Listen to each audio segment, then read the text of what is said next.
from the YBA Phoenix Fitness 24/7 basketball facility in Rocklin, California, it's Bout That Life podcast with your host, Coach C. Collins and Coach MJ. Get it started. 3, 2, 1, let's go.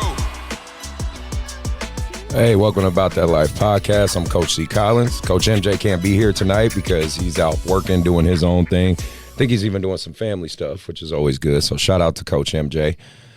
If you're here listening to the show, much appreciated. Again, think about hitting that like and subscribe.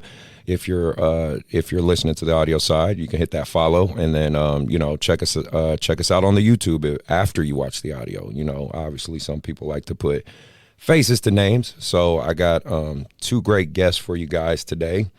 But before I get into that, let me get a quick shout out to my sponsors. Shout out to Dr. Dish, best shooting machine on the market. You guys have helped my kids improve quite a bit, and they can help you out as well. So go ahead and hit them up and tell them About That Life sent you, and they'll hook you up with a discount. So let's get to my guests. The guy to my left is a very well-established coach. He is very prevalent on the women's side. He also, like I said, I've seen him coach for as long as I can remember. And he's been doing this thing for a long time. He runs a program called Northern Cal Dynasty. Love their uniforms, love their colors. Good job, Coach. And he's been doing this a long time. We've had a lot of good conversations. We even play some old man hoop on the men's league together, so that's always fun too. That definitely me and him have had a lot of fun, insightful conversations. So I'm really happy that he's on this show. This is Coach Tom Tran. And then for my second guest, this is a guy I've literally seen, again, evolve with the game and with the AAU platform as long as I can remember. I tried to recruit his son last year, but unfortunately he didn't play for me, which sucks. But he did. But no, the kid's a great kid, great player, and he had a great AAU season rolling into his senior season at Rocklin High. I think Rocklin High is poised to win sections, if not at least compete for a state title right now, because shoot, they got all the pieces, in my opinion, to get it done. But no, he's been doing this a long time. He coaches a program called Hawaii Heat. Or is it Huey? Or am I saying Hawaii? Hawaii Heat. Okay, just making sure. No, yeah, you're good. And then but again, both these guys are veteran coaches. They've been doing this a long time. Coach Mel, who's the coach for Hawaii Heat, he has a YouTube channel, a really good following. Check him out. Links for both these guys will be in the description as always. Links to their IGs. For Coach Mel, his YouTube channel, all that stuff. So please hit a follow, check them out, check out their journey. But without further ado, I want to introduce Coach Mel and Coach Tom. Appreciate you guys being here. Yeah, my pleasure, man. My pleasure. I love the studio, Coach. Look at this, man. Thank you, man. I That's like right. it. It looks different. It looks different in person, but it's cool. I like the setup, man. I like the whole memorabilia vibe, and it's real personal too. So That's it's up close and personal. It's cool, man. We're just relaxing, having a good time.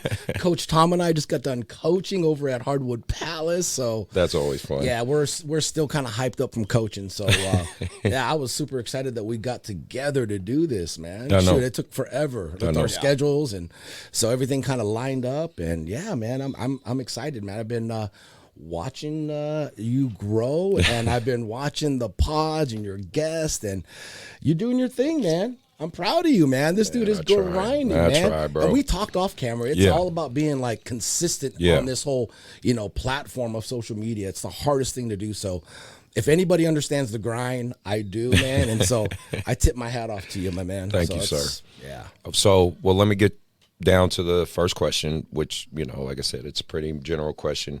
Why don't you guys talk briefly about, and again, if people are curious in more in depth to who these guys are and what they do in terms of their influence for the AAU basketball scene, please, again, go check them out.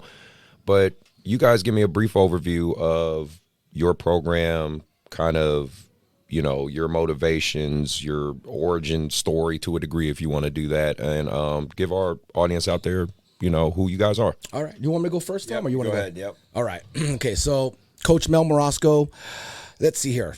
Where do I even start? Originally from Hawaii, moved to the mainland when I was about 8 years old. So I grew up in Southern California. Moved out to Northern California about 2001-ish and had a son.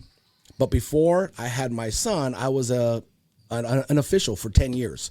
So I got to do the whole, section finals. And my ultimate goal as an official was to work at Arco Arena when Arco Arena was going down. So that was my ultimate goal. I just set my bar reachable. A lot of guys go in there and they try to set that bar at getting to college level and NBA. And I'm just like, hey, listen, I want to learn the game. I love the game. And so I reached that goal. And then I actually dip my toe into some college too as well. And then did some NBA camps. But for me as a basketball coach, I want to honestly say that because of my referee background for 10 years, it made me a really good coach, being that, I speak the language to the referees. So I know how to communicate with them. I just know where they're supposed to be. I don't really get on them because of their play calling, because play calling is play calling. Yeah. They got a different angle for where I'm at, so I never argue with that. But my biggest pet peeve is rules. I'm a rules guy. If you don't know the rules, I'm like, I lose it, man.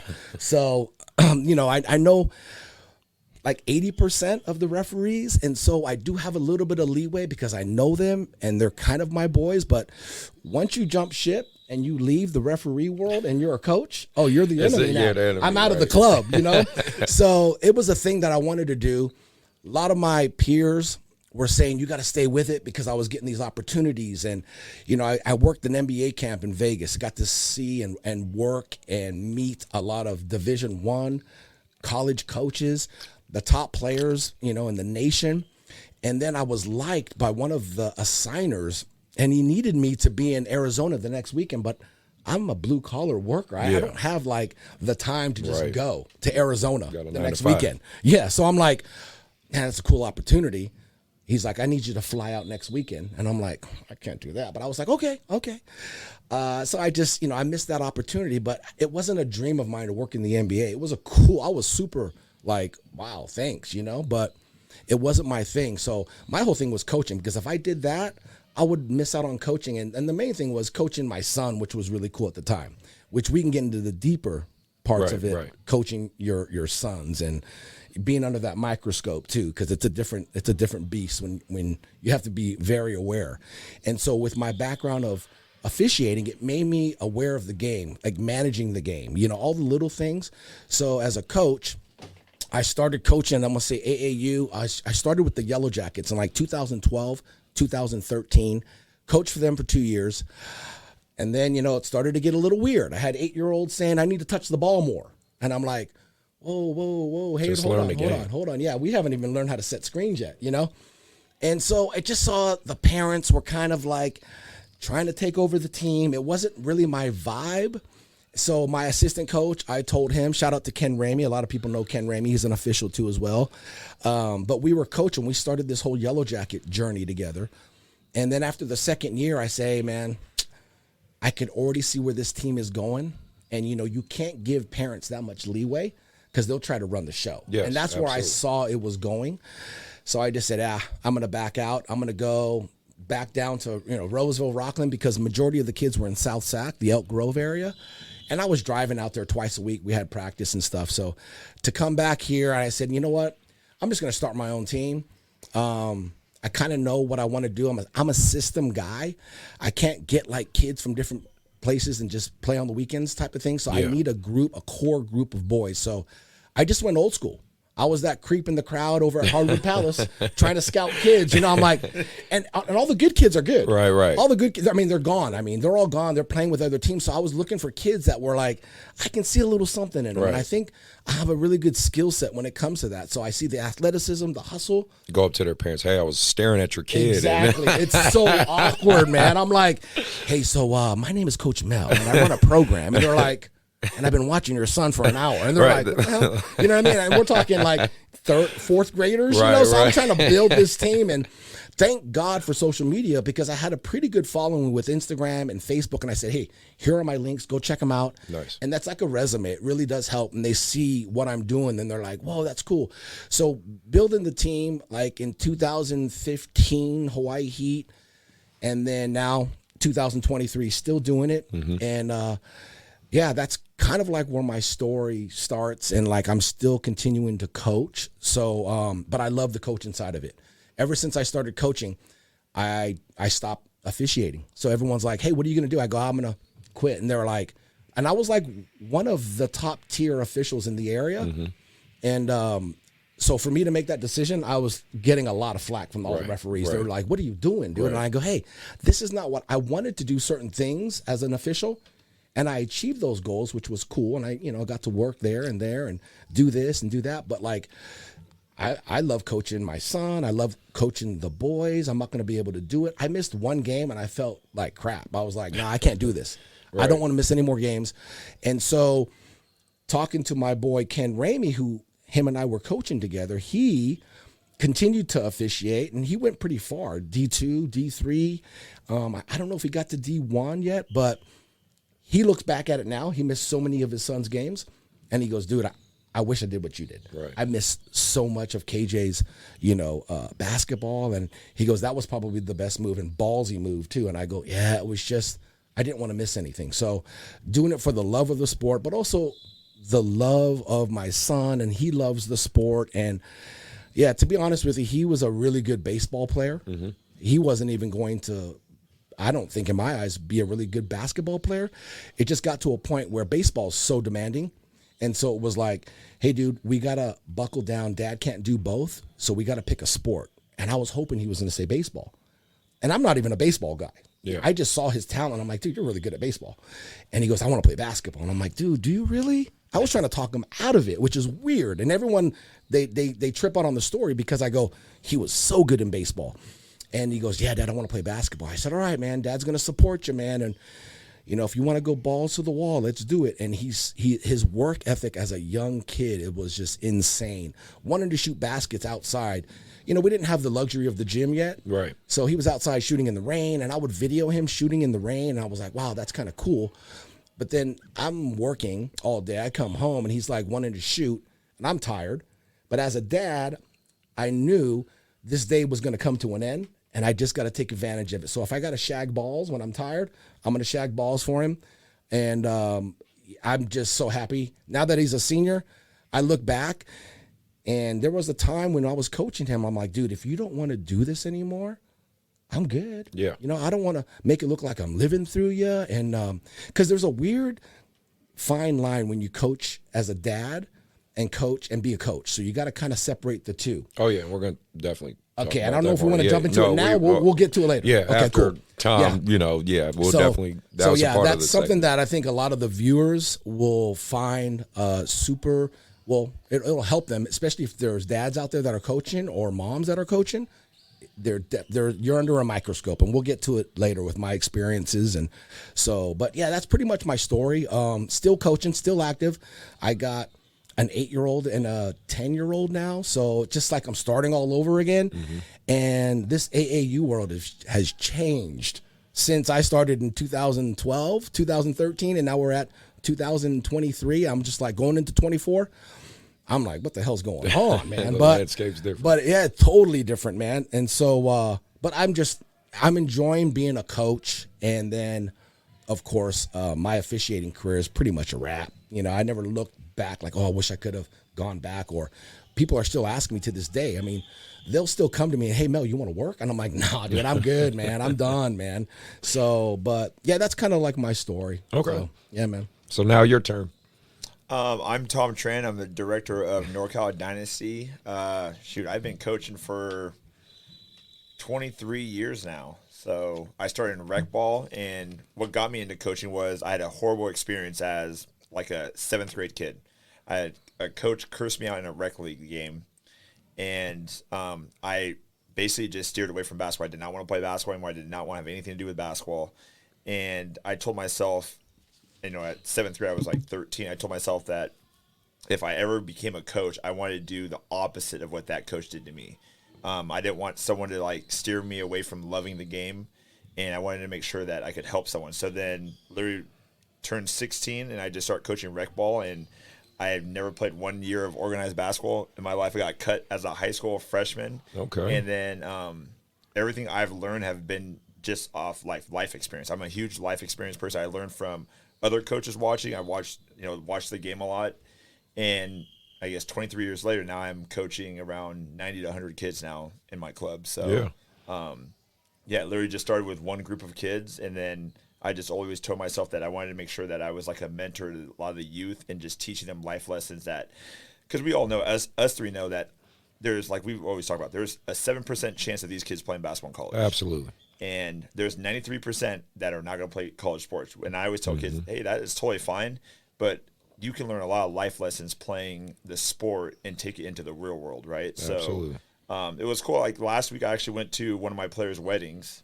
She didn't play any college sports. She invited me to the wedding, and we just talked about. I think I saw that on your IG or something. She just like talked about cool. like what basketball meant and what it meant to be on a team, and like what she learned from that. And I think that's what I'm trying to keep on instilling in all these kids nowadays. Well, then I want to delve more into your side of it in terms of, because me and Ted and all of us, we always joke all the time, but like, no, you really do and again, this is just from my outside looking in, I think you do a great job on the girl side, for sure. Like, you're a big influence and advocate for that, or advocate for the women's side of the game, and but you coach both. You know what I mean? Like, I coach boys. I don't coach girls. So I don't, and I think it's the same for you, Coach. So I don't do that. So what would you say is obviously some, significant, at least one or two significant differences between coaching the women's side and the men's side? Man, so I've been doing girls for 6 years now. And I'll be honest with you, the reason why I did girls was because I got pressured by a whole bunch of parents.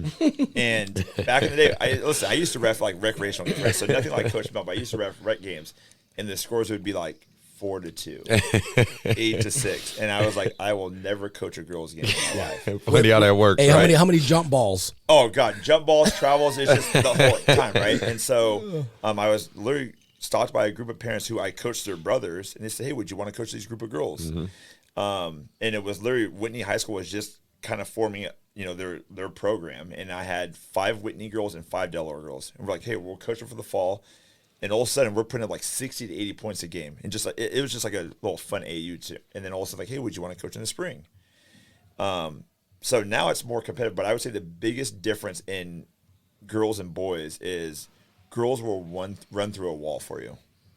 They listen to you, like they don't want to let you down, and I think the flip side of it for boys, when shit hits a fan, you could tell a boy will just, all right, fuck it, give me the ball, I'm going to go one-on-one. Right. Girls are like, they're a little more timid, but they want to make sure they impress you so much that whatever you tell them to do, they're going to do. And I think the flip side now with boys is it's a lot different now, right? They think they know everything. Right. At least for some of the boys teams I've had the past couple of years, it's been, I don't want to say brutal, but it's been a night and day compared to girls and boys teams, just because you have a group that wants to listen, wants to get better, and now you have a group that thinks they just know everything. And I'm not saying all boys teams are like that. Yeah, of course. No. There are some but like there's enough of it. We all notice it. I think anyone who's listening to this show or, checking it out, they know what we're talking about. Well, it's a question for both you guys. Well, we'll go back to you, Coach Mel. All right. What's been your overall experience with AAU? You know what I mean? Kind of, you can highlight one good point, one bad point, but overall, like in your tenure so far, what's your overall take of AAU basketball? I would say my overall take on AAU basketball for me is the growth. Just seeing these boys, coaching them at 8 years old, 9 years old, first, second, third grade, and then and next thing you know, it's like they're men, and then just kind of just teaching them the ways of like Coach Tom said, it's all about life lessons, and then seeing them actually, become, decent human beings and decent grown men. And that's basically seeing the growth and they're all such good kids, you know. And like I've always said, the bad ones always weed themselves out, whether it be kids with attitudes, you know, kids with, you know, they got a chip on their shoulders. And I'm a big, like, team unity, just like Coach Tom, and just like you, Coach Collins, you know, like team, you know, getting together as a team and doing things, you know what I mean? Just building that bond.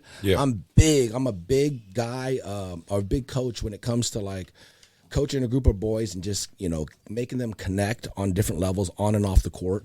I think it's super important, and creating that chemistry. And that's why I think I've had so much success is, as we know in AAU, it's hard to keep a team or a group of boys together for such a long time. That's the hardest thing to do nowadays. Everyone's jumping and going here, and grass is greener and all that. It's always greener somewhere else, right? Yeah. And so that's the hardest part. And I notice it's harder to do that nowadays. Like back in my day, like I would say to the parents and have the meetings and, hey, listen, I'm trying to do something with these fourth graders. Let's try to keep them together to the seventh grade. Let's just try to do that. You know, if we can do that, you'll see the progress and you'll see how they react and the chemistry on the court. You'll just see it. So I managed to do that. And then, of course, you have those speed bumps. You know, I'm not a big assistant coach guy. I'm not a big, I don't need an assistant coach. So when I did have one, I got burned by him. Yeah. And he like took all my players. And so they were doing some things behind my back, which was whatever. That's a point you brought up. I mean, sorry to cut you off, but no, I'm just saying that's a point that's big. Finding people you can trust. Yeah. You know what I mean? That is tough. One of those things, I got burned, and so he was doing things behind my back with another parent, and they figured, oh, we're going to take these boys. And I'm not going to mention his name. Maybe off camera I'll tell you. I'm not going to give him any glory because it's a good story. You know, Tom. You know, Tom. So he pretty much took everybody. I only had two boys, which was my son and another boy named Aiden. And, you know, Aiden's dad was like, what are we going to do? What are we going to do now? I said, well, I just got to go back and be that creep over at Hardwood Palace. And I got to pick up some more kids. And that's what I did. I didn't like stop, and I wasn't discouraged. If anything, it fueled me to like, oh, you guys want to okay, well, I'll do what I did before. It's not a big deal. Like I can do it. I don't have a problem talking with parents. You know, like I said, it helps with social media and having that little platform to be like, hey, check it out, you know, and I just had to do it all over again. So, but you got that kind of personality, quite honest with you, Coach. Yeah. You know what? You got a real, because even though I've competed with you over the years, it's always been respect on my level. You know what I mean? Like, and you just kind of, obviously, as I've gotten to know you more and more and more, you have that cool vibe, man. Like, you know, thanks. I appreciate that. You're not a used car salesman. You're a new car. Yeah, pretty much. I like that, man. I think you can sell water to a whale. Hey, am I at Mercedes at least? Exactly. Yeah. Am I selling Mercedes? Yeah, exactly. You got that type. I know, but you have to though. You know what I mean? As a coach, you have to be somewhat of a salesman. You don't want to be that sleazy guy. But like that's why I let the social media do its talking for me. It's like, here are the links. Go check them out. See what we're about. And when I got into the whole social media thing, especially with Instagram, I was doing Instagram when it got kind of weird, when people were making money. I mean, it wasn't making money. It was more or less like my biggest thing when I was doing the whole social media platform thing with the Yellow Jackets. I wasn't in charge of it. One of the parents, one of the moms were. And I would say, hey, make sure you post this and make sure you post that. It's super important. And there just was no consistency. Yes. As we know, social media, you got to be consistent, right? And so when I, made my own program with Hawaii Heat, I wanted to show off not just the basketball with the boys, and I would have like, Coach Mel's, spotlight play and all that. It was more or less like I wanted activities, straight A's, if they played the violin or the piano, all the extracurricular activities. I wanted to post that and showcase that for everybody to see. It's not just about basketball like we talked about, but it's also showing a different side of the players. And then, it was just, that's kind of like my whole thing. And then social media got kind of weird. And I was building the whole social media with the Hawaii Heat, and it got up to like 10,000 followers at one point. And then when it got weird was when they started charging $5 and $10 and $15 to promote the video. Oh, yeah. It was going through that stage. That. Yeah, I remember. And I was like, what does that mean? And I go, I'm not going to pay for that. But then I also realized when I would post something, the likes were decreasing. So they were controlling where it was going. What was getting out there. Yeah. And so some of my parents, I would tag them, and they weren't even getting it. And they go, hey, coach, did you tag me? I go, yeah, I tagged everybody. And they go, oh, we didn't get it. So then I step back and I go, oh, they're controlling who sees what, because now it's a money thing. They want $5, $10, $15 to promote it. And I'm like, oh, it kind of left I got salty, and I'm like, I'm not going to post as much as I used to, because I was like, after the game or the tournament was over, I'm in the car for another hour posting. Right there. Clipping, exactly. Yeah. Posting, clipping, and, my wife's like, when are you coming home? I go, oh, I'm posting right now on Instagram. She's like, dude, can you get home? And I'm like, all right, sorry, babe, sorry. But, yeah, that whole Instagram thing and social media, it got weird when it started to become more of business. Mm-hmm.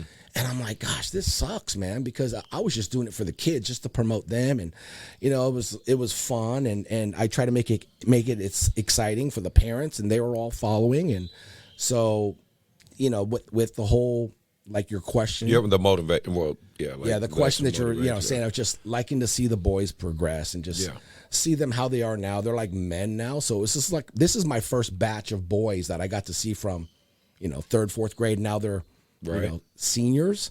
So it's pretty wild, but just to see them. And there was that age, I already knew it was coming. As soon as they hit high school, it's like, okay, it's like, hey, bud, like, you guys do your thing. Like, I can only do so much for you guys. And then, like, I'll try to steer them in directions like, hey, go check out that. Yeah, go check out this, go check out that. And it got to a point where it was just getting, I don't know. I don't want to say I was turned off by AAU, but it's just with the tournament fees, and I was just like, high school's a different animal. Yeah, it's a different animal. And we're going to talk about that one too. And it was something that I was just like, hey, man, I love it. But now I'm just going to be a dad, and I love being a dad instead of, Coach Mel. It was cool.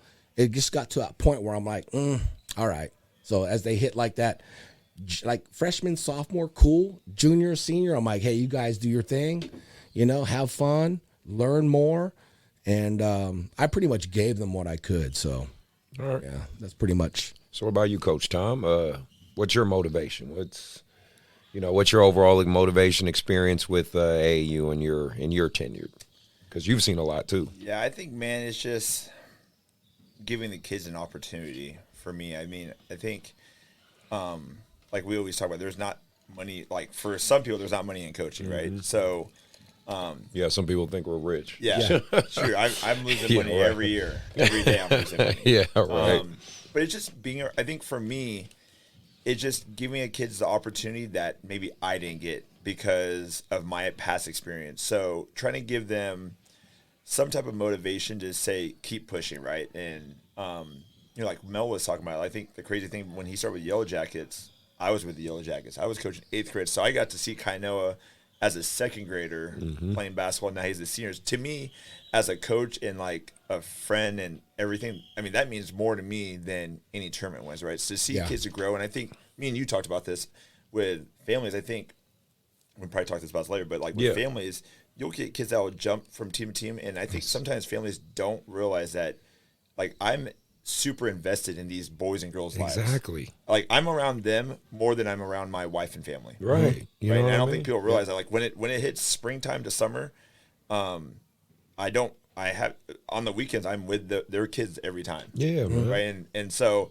it's made me like look back at things now, because I feel like some people are not appreciative of it. And then now I'm looking at my wife, who I'm, just married a year and a half in. I'm thinking like, man, I'm sacrificing my time with you for people that are, I don't want to say they're ungrateful, but they just don't care. Well, I'll say it. They're ungrateful to a degree. Right? I'll be the bad guy, but and it's tough, right? So, like, looking back at it now, like, I wish kids were like how they were maybe 10 to 15 years ago. I know, right? Right? I think it comes down to kids used to take pride in representing their city. Yeah. I talked about that on my episode with Andrej Stojakovic. Because I think I asked the tough question that most people would be like, oh, you're going to, it was funny when I was telling people, he was coming on the show. I said, I'm going to ask him, why didn't you play for Sacramento? Why did you not play for a Sacramento team? Like, and it was like, you can't ask him that. Like, don't ask him that. Like, don't put him on the hot seat. He's just a kid. I'm like, dude, he's 17. He's not a kid. Like, he can handle this. And I told and he gave me a real, answer. But it is, he said he wanted to play for Compton Magic because there was a legacy there. And, the perception is it's really high level. No different than when kids want to play for the Soldiers, right? They think that same legacy, right?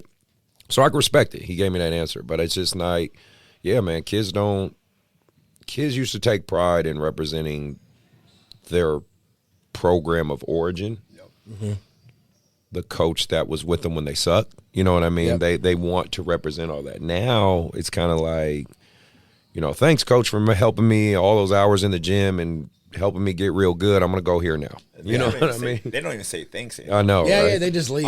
Or they try to sneak away and catch them. I think what also annoys me sometimes, like when you see kids that you've coached, and even when they leave, like we talked about this, when they leave and they see you again, like in the gym, they don't even say what's up. They walk right by you. I'm like, dude, I've been with you for 4 years. You can't say hi. Like exactly. And I just don't.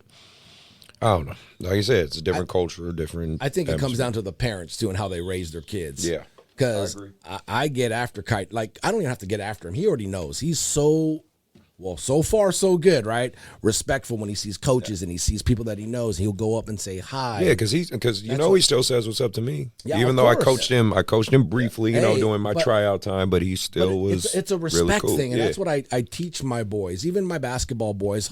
Hopefully, it sticks. You know what I mean? But I see it all the time. They'll give attitude to their grandparents or whoever's there. Hey, give me a drink. And I'm like, get your ass over there. You go get the drink, man. Don't tell your grandparents. I'm just so big on respect. So, yeah, I think it's a lot to do with the parents, too, as well. They let them do what they want and stuff now. What, Tom, question for you. What's helped you find success in what you've done with NorCal Dynasty?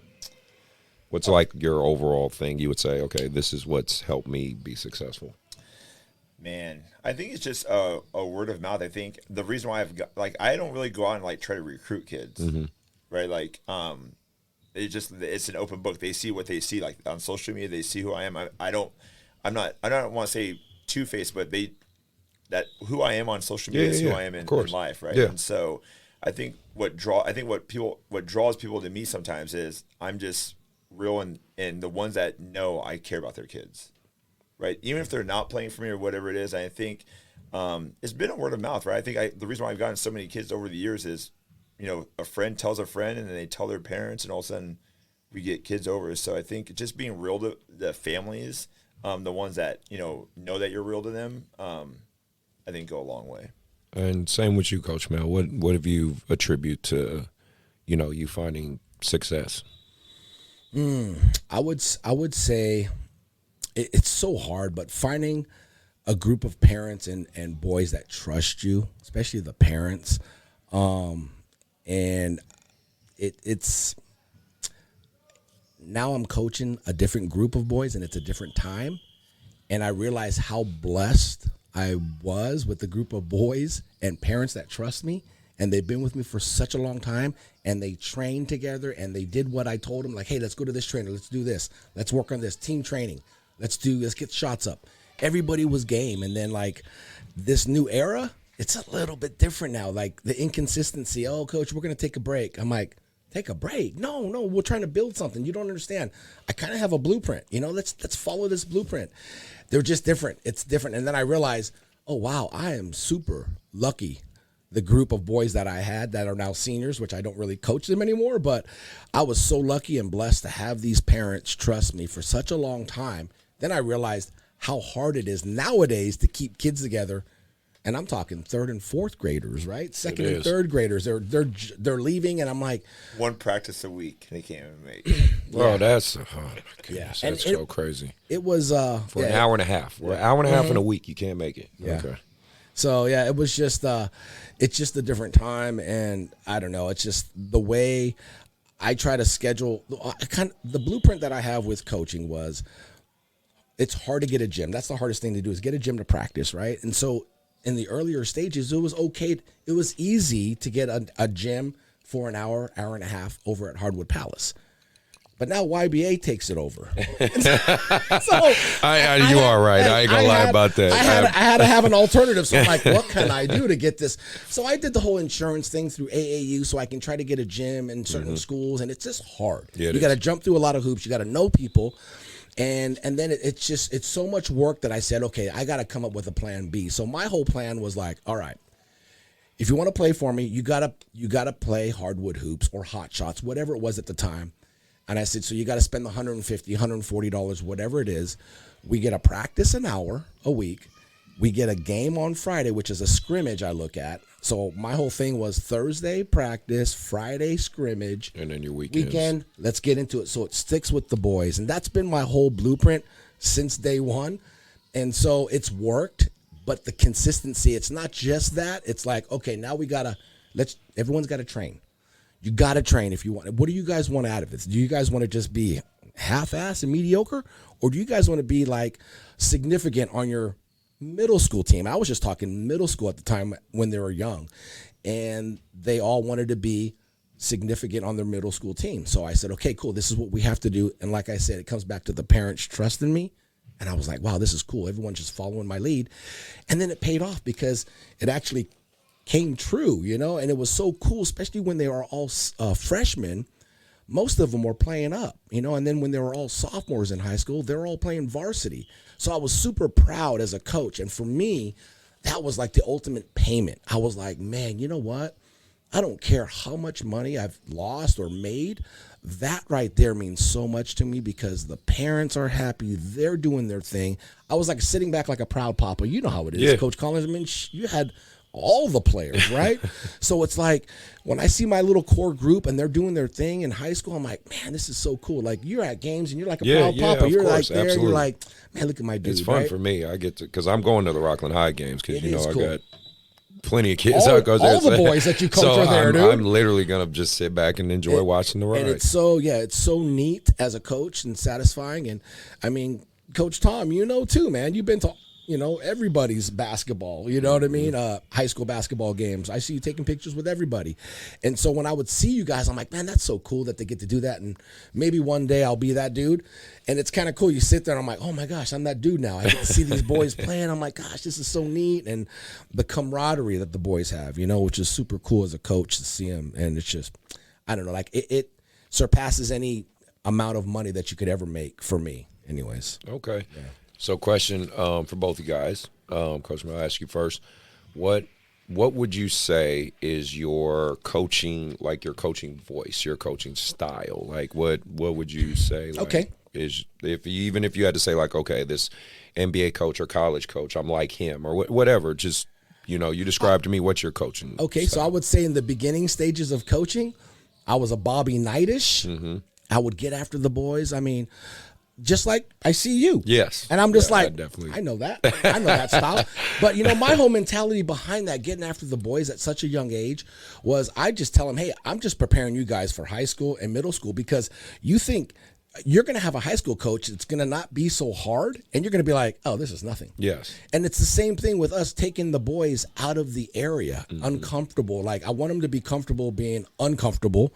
And as we go to Oakland or we go to Southern California, I want to expose them to those hostility environments or those hostile environments where you got parents mother effing them up and down the court. They wear their sleeves on their I mean, they wear their badges on their sleeves, or hearts on their sleeves. So kids talking mess, coaches talking mess, all that. Talking all that. And I'm bringing, Johnny from Loomis out there, and he's just like, and this happened. This is a true story. We're out in Oakland at one of the boys clubs, which is like, right on the strip of like, I mean, there's like pit bulls on top of the balcony. You're walking by, you're like, woo woo. Well, that's my whole town. Hey, I know. I was like, oh damn, good thing we rented a car because if that's stolen, it's not our problem, right? So we're walking there, and this is what I wanted to expose them to, and it was cool because I've had that experience with the Yellow Jackets going to all these tournaments, so I just utilized that with the Hawaii Heat, and I took the boys there, and they're just like, Connor, I never forget his face. He was just like this, blue-eyed, sandy blonde hair. I call a timeout. He's like walking over like teary-eyed, and I'm like, dude, what's up? You all right, man? And we're up like 13-2. If you looked at my boys back then, we looked like the Goonies. Didn't pass the look test. Nope, my teams don't pass the look test. We looked like the Goonies. You know what I mean? It's like, look at these dudes, My kid looks Puerto Rican, and then you got like, this kid over here, this Asian dude, and this kid over here, and these couple white kids. And you look at us, and it's like, look at these dudes. And I see the warm-ups, and those kids are like wearing their jerseys like capes. They're laughing and clowning my boys, and I'm like, okay, we'll see what happens. And you go out there smack. Sure enough, it's like 12-2, 13-2. I call a timeout. Connor's walking over to me, these blue eyes, and he's just like, hey, coach. And I said, what's up, man?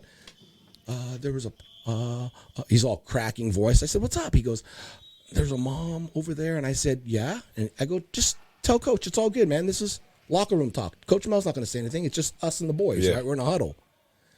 She said that she's going to mother effing kill me. I said, hey, listen, it's a good thing. Hey, listen, no one's going to kill you. Your dad's here. Coach Mel's here. All the dads here. No one's going to kill you. They're trying to talk you out of it. And look, it's kind of working, right? Look, the reason why they're talking is because we're up. That's why you're doing your job, man. This is a good thing for them. So taking the young boys to those hostile environments is good, because when they're at the free throw line in high school and you got the student body, section, student body section is chanting, they're like, dude, I've been here in 4th grade. Right. You know what I mean? That was the whole goal behind that. But like, yeah, it's super important to get the kids out of their comfort zone. And like with this newer group, I would say, like, I was coaching a group that were like 5th and 6th graders. I don't anymore. I couldn't get them out of the area. Oh, we're going here. Oh, coach, we can't make it. Oh, we can't. So there was no consistency. Yeah. So I was like, oh man, I can't do this, man. I'm so used to, like, when they say take a break, I'm like, I'm not take a break guy. I'm like, I'm donating my time for you guys and you're not respecting it. So, okay, you guys just want to be a hardwood palace team. Right. That's cool. I'm okay with that. I'm not used to it, but I can't do it. So I wanted to take them here and there, and they just did not. Oh, well, we can make it, but we can't make it. We can't. And I'm like, oh, we're out. We're out. Well, you guys let me know when you guys are ready to play hardwood. Yeah. You know, we'll play over here. You know, we'll do our 2 hardwood. games and go home. We'll do our 2 games, and that's what you guys want. So you're only going to get what you want, right? So, like, I just couldn't do it anymore. So now I have my younger group of boys, and I'm having a meeting with the parents this Sunday. Okay. We're going to dip into AAU, and hopefully we can get them to go on the same track. So, like, Kainoa's 2 younger brothers, I don't treat them like him at all. They're totally 2 different, you know. So you say you've evolved as a coach. Yes, I definitely evolved. So, like, the very beginning stages, I was like Bobby Knight, and I was Bobby Knight up and down the court. Right. Even Kainoa, I would get into him in the basketball game, in the car, eating dinner at home. And I was like, and then on one in particular game, he's crying in the car, and I sat back as a dad. I'm like, what am I doing? Right. I'm pushing my son away from a game that he loves. I gotta rewire myself. Okay, so now I gotta separate dad from coach. And so what I did was just like, okay, great game today, but good game. And as we get in the car, and he's like, oh, like, who the hell is this guy? You know? Right. And he's like, oh, really? I go, yeah, man, you had a good game, man. You played well. And you know how we are on our kids. We're just hard on them, right? And I go, you did awesome, man. I go, what would you have done different in that one play? And so he would say, oh, I could have did this. I said, that's the right answer, man. So I had to rewire myself a little bit. And then I got to a point where I had the same group of boys. So I can't just be the same way every single time, because then it's just going to be going out the ear another. So I try to change it up. I'll be like, all right, I'm not going to say anything to him. I'm just going to just talk real calm and see what happens. It didn't work. Right. And I'm like, damn it, that ain't going to work. So now I'm trying to, like, just, you know, different ways of trying to balancing act, right? Yeah, trying to tap into their brain. And then you have kids that you can push and they react, and then you got kids that when you push them, they can't react. So it's like, ooh, I gotta pull back on him. I can go hard on him. I gotta find out a way to get to him a different way. So it's a lot of mental, like, you almost feel like a therapist as a coach. You are. Yeah, coaching is a different big psychological thing, you know, and people don't, I think, understand that there's an art to what we do. Definitely. I try to describe to parents, it's a feel art. Yep. You know, we go by feeling, instinct, body language. There's a lot of variables that go in our mind when we're playing that chess match against another team. And let's be real, there's some teams and coaches we know, like, okay, I can do this on autopilot. But then, like, there's other coaches, like, I know when I would go against your younger groups, they were always a year younger. Yeah. The group you're talking about against my group with, like, Matt, Jaden, and they're all in college now, Cab and all them. But I told him, I said, fellas, he's playing them up all the time because he's trying to challenge them, and they've been going against you guys for years. And I know even with you, like, I know, I got to be strategic because you're good at analyzing and making adjustments very fast. Yeah. You know what I mean? I know that. Certain coaches, I'm just like, okay, just go out there and do your thing. Just win. We know what it is. So, and I think as coaches, we bring the best out in each other, because it's like, okay, we got Collins. Hey, Collins is going to get after his boys. I don't care what's going down. He's going to get after them, and he's going to push them, and they're going to play hard for him. So don't think it's going to be some walk. You already know to make those adjustments. You already know who you're playing. You're like, oh, okay, we got them. All right. Yeah. All right. And then it's like, oh, we got NorCal Dynasty, man. Coach Tom's good, X's and O's, man. Right, when he calls a timeout, I'm like, damn it, what is he going to do? He's going to plan I'm going to something. make sure you stay and you help because something's going down, man. Exactly. And so, but it's fun. And I think as coaches, we just respect that aspect. And I think that's why we became such good friends. And I think over the years, I think people's perception of us when they see us coach, they're like, oh, those guys are assholes. Right. Well, I know they say that to me. Yeah. And I'm just like, yeah, but once they know me, then they're like, oh, man. I was wrong. I go, no, I just push my boys. Yes. Like, when I coach, I get after them because they're not going to remember 3 minutes later. I'm like, hey, remember 3 minutes in the third quarter when you did that? They're like, no. So I have to say something to correct them right away. And it's going to be loud. It may embarrass them, but I'm not, like, yelling at them. I'm just trying to correct them or making them realize what they did wrong. And then it got to a point where I'm like, now I'm just chilling on the bench and I'm watching, and I'll just talk.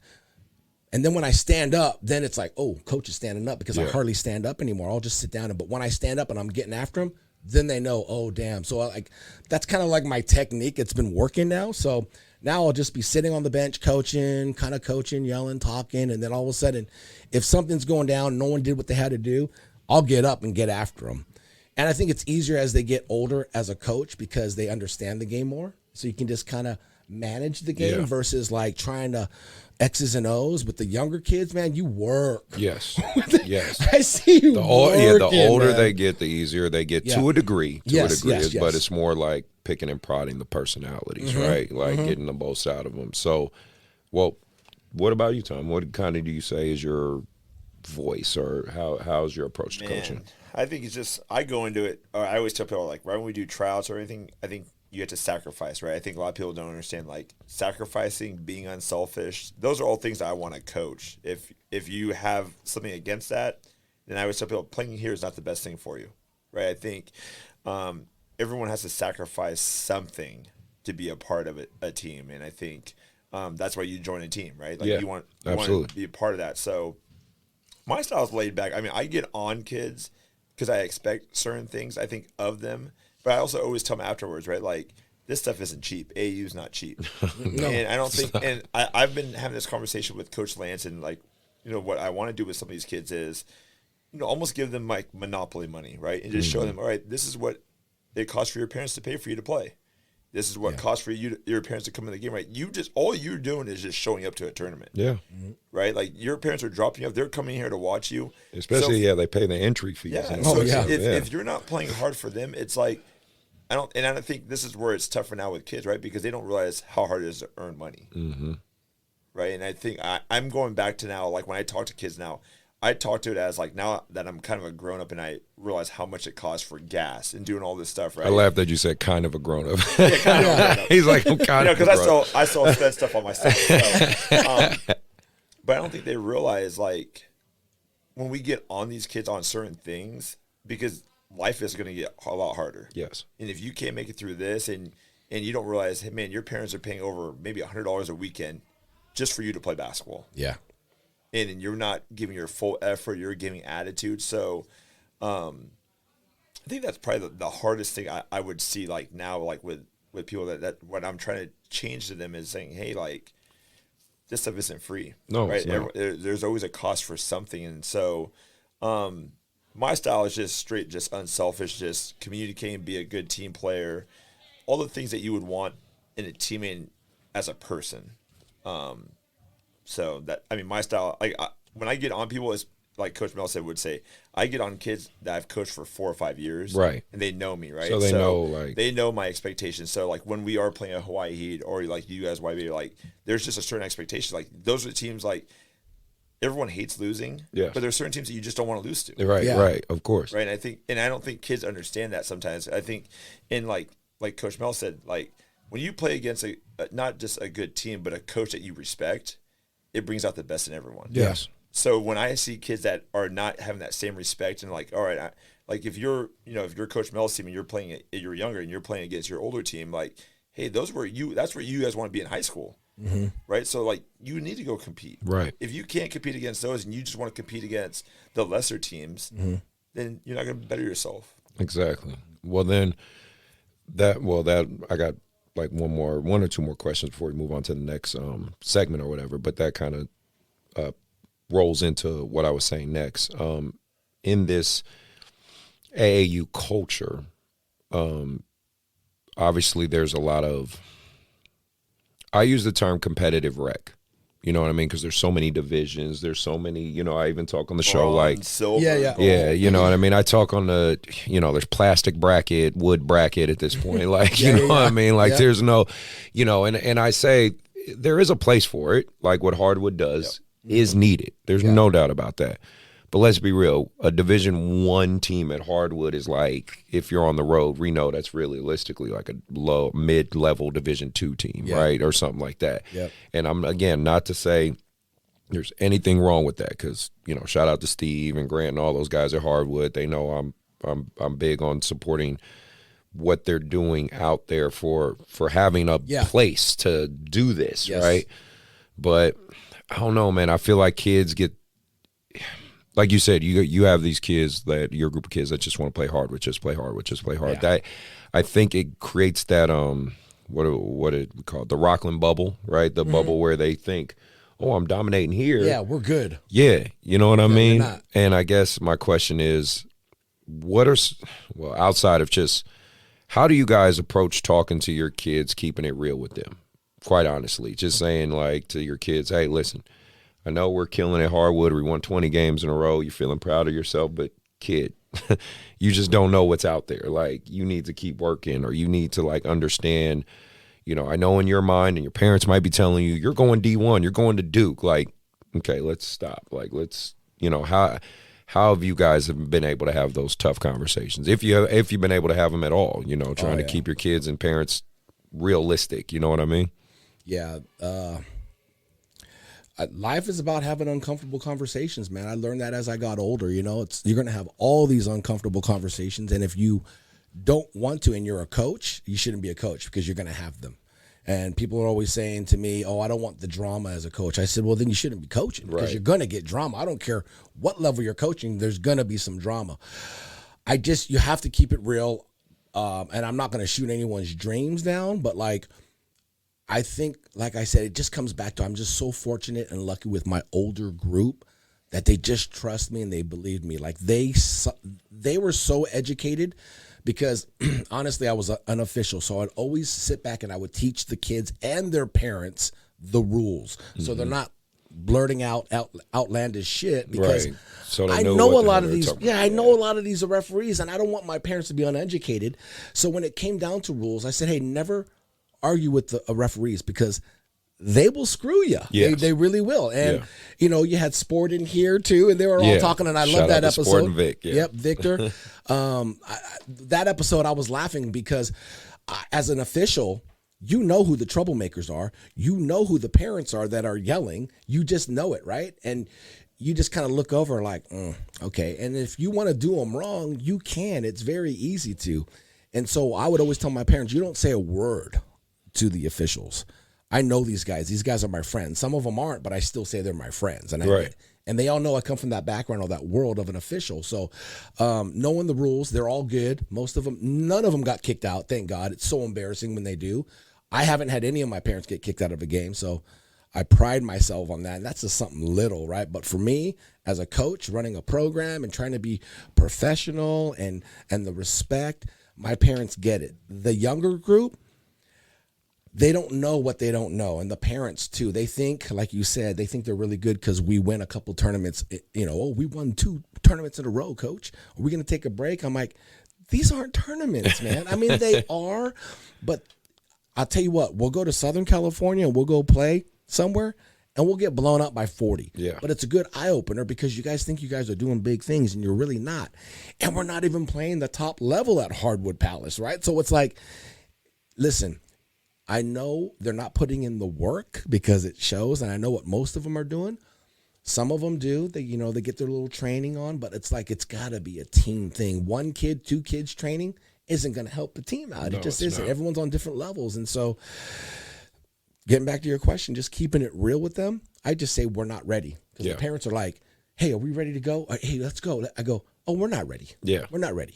But that's good. Yeah, at least you know. We haven't even played up. Yeah. Let alone in, the gold division or white, whatever it is. It's like that highest level. I'm always telling, Steve, like, hey, man, we're D2, D3-ish, right in that range. Yeah. And we still get smoked. I'm like 20. I'm like, and I don't tell the parents or the kids, hey, we're in D2, D3, because I don't want to crush them. Right. But there's levels to this. Yeah, that's what I always tell them. There's levels. There's levels to this. And this level, I understand, okay, we're just this mediocre team. They're not going to be the elite crew, which I accept. But I don't want parents to tell me, hey, when are we going to do? Hey, never. That's when we're never going to do it, all right? Not the way the kids are training and the way we're playing. We're just a Hardwood Palace Saturday or Sunday, 2 games. You got a little bit better, okay, cool. We have the sun shines on the dog's ass every now and then game, like, okay, cool. And then, then reality hits when you just, you play a really good game or the Pharaohs come in and they just smack us. And I'm like, what are you guys doing? You guys should be playing better than this. But I know it. But hey, listen, I'll play whoever. I'm not going to sit there and complain. We see the kids who you're like, okay, I get it.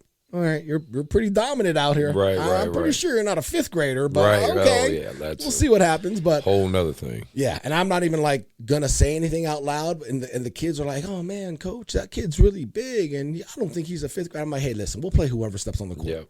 All right, he ain't getting any better playing us, and he's really good." I go, but whatever. It's funny though how these kids nowadays, there's just no respect. I had like the 6th grader talking smack to me from the Pharaohs. It was hilarious. Kid was big and he was good, and he was just like, and they're only up by like 5 or 6. Like he was acting like he was doing big things, and I'm like, dude, what are you doing? He's just like, yeah, go back home, and he's talking to me. I go, is he talking to me? And I go, oh, dude, I'm not about to argue with you right now. So I'd call a timeout and just say something to my boys, but he can hear me. I said, dude, I mean, they got that 7th grader over there, but look at the score. They're only up by 5. They ain't doing anything. But he hears me as he's walking by. So it's like those little jabs you get in. And I'm like, to myself, I'm like, what am I doing arguing with this thing? I'm letting this kid get to me. You know what I mean? So I'm like, oh, whatever. But then afterwards, the kid came over to me after the game. We're shaking hands. And I go, hey, listen. He goes, hey, coach, I'm so sorry about that.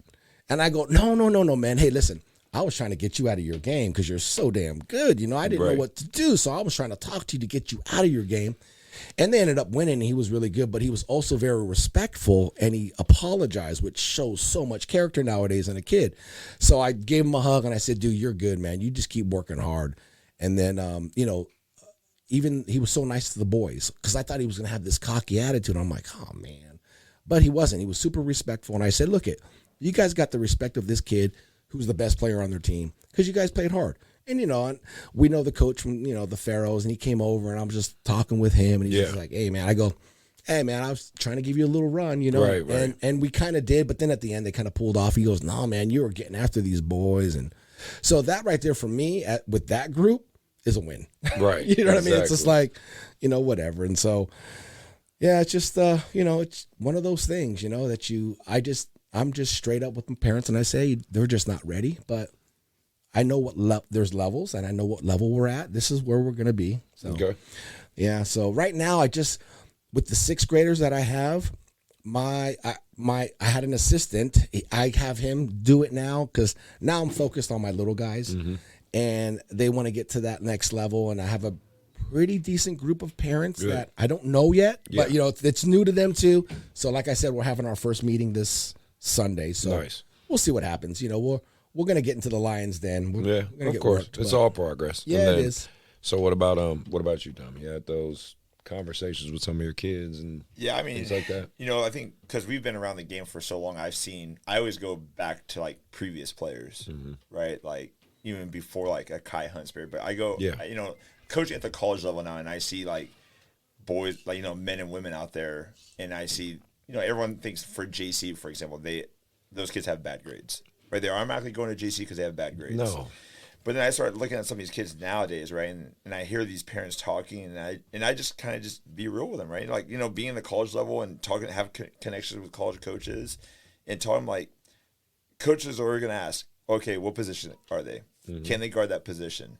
Well, as a an AAU coach, college coach, you can't BS someone, right? Because if you're sticking your name out for some kid and all of a sudden they go to that school and they stink it up, that coach is done. Yeah, you don't get that phone call anymore. So I try to tell kids and families are you better than so and so? I know some of you guys might only know these kids for 4 or 5 years, but like a young kid, are you better than a Kaino right now? Right? And I've seen Kaino as a young kid, working, and I just be real with him, right? Like I try not to sugarcoat anything. When we go to tournaments, especially for my girls team, I went into this year because this was my youngest varsity girls team I've ever had. I've always had some unsigned seniors that have been able to mentor kids. Yeah. So for this year, it was more a struggle for me because I had all young girls. It was mostly all sophomores, but we were playing up. And when we went to every tournament, we just said, hey, we want the smoke. We want to play every team's best team, right? Like we want to play whatever tournament we're at. We want to play their best teams. And I mean, this is the first time I got my ass beat in so many tournaments. I mean, by 40, 50, 60 points. But we're playing D1 girls. And so I'm telling our parents right off the bat when we went to these tournaments and say, hey, if you guys want to play basketball in college and you want to see what certain levels are, this is what we need to do. If you want to win, I'm okay with winning. And if you want to play local, we can do that too. But if you want to go and compete and play in some of these big tournaments in LA, Bay Area, whatever it is, you need to play these better teams. And you have to be okay with, hey, we're going to pay this price, but we might get our ass kicked. Yeah. Then you're going to start realizing, all right, you're going to talk with your kid. Do you really want to play basketball in college? Yes. Do you want to do these certain things, right? And so this year, for my girls team, we got our ass kicked 7 games. And surprisingly, no one left, right? They just they stuck with it. That's good. And I told them, I was like, hey, this is going to better you now when you get to your high school seasons. It's going to help you be a better leader, communication. So I think being real with parents and kids right off the bat, and you have to, like Coach Mel said, you have to have those hard talks. And if they don't respect it and they leave, then they leave, right? You're trying to help them, but they're, like you guys said, there are certain levels. And I always tell people there's a Rocklin bubble level. Mm-hmm. Then there's a Bay Area level. Yeah. There's a SoCal level. Mm-hmm. And then there's everything outside of California level. Yeah. Right? There's 4 or 5 stages. Yeah. Oh yeah. So I think we as coaches, we want to play the best teams and get that experience for our kids and have them realize I don't respect the people that go into it and, like you guys say, sandbag certain things, right? Yeah, man. Because now you're almost you're taking the kids' money and their family's money by playing teams that you're just winning a medal.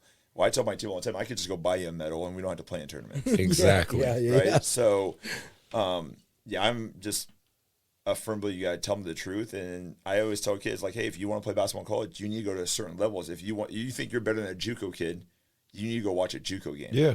You need to see if you can go to open gym practice. You'd be surprised how many kids don't actually go watch college games, but they say they want to play college. I said, why would you not go watch or research the place you want to go? You like, for instance, you love hearing these kids, I want to play D1. Yeah. Okay, have you gone to Sac State? No. Okay, well, how do you know what a D1 player even looks like? How do you know, what do they sound like? What do you know the atmosphere of it? We have a college right down the street, Jessup, that's now going Division II. Like, what do you mean? It's very interesting because they have them.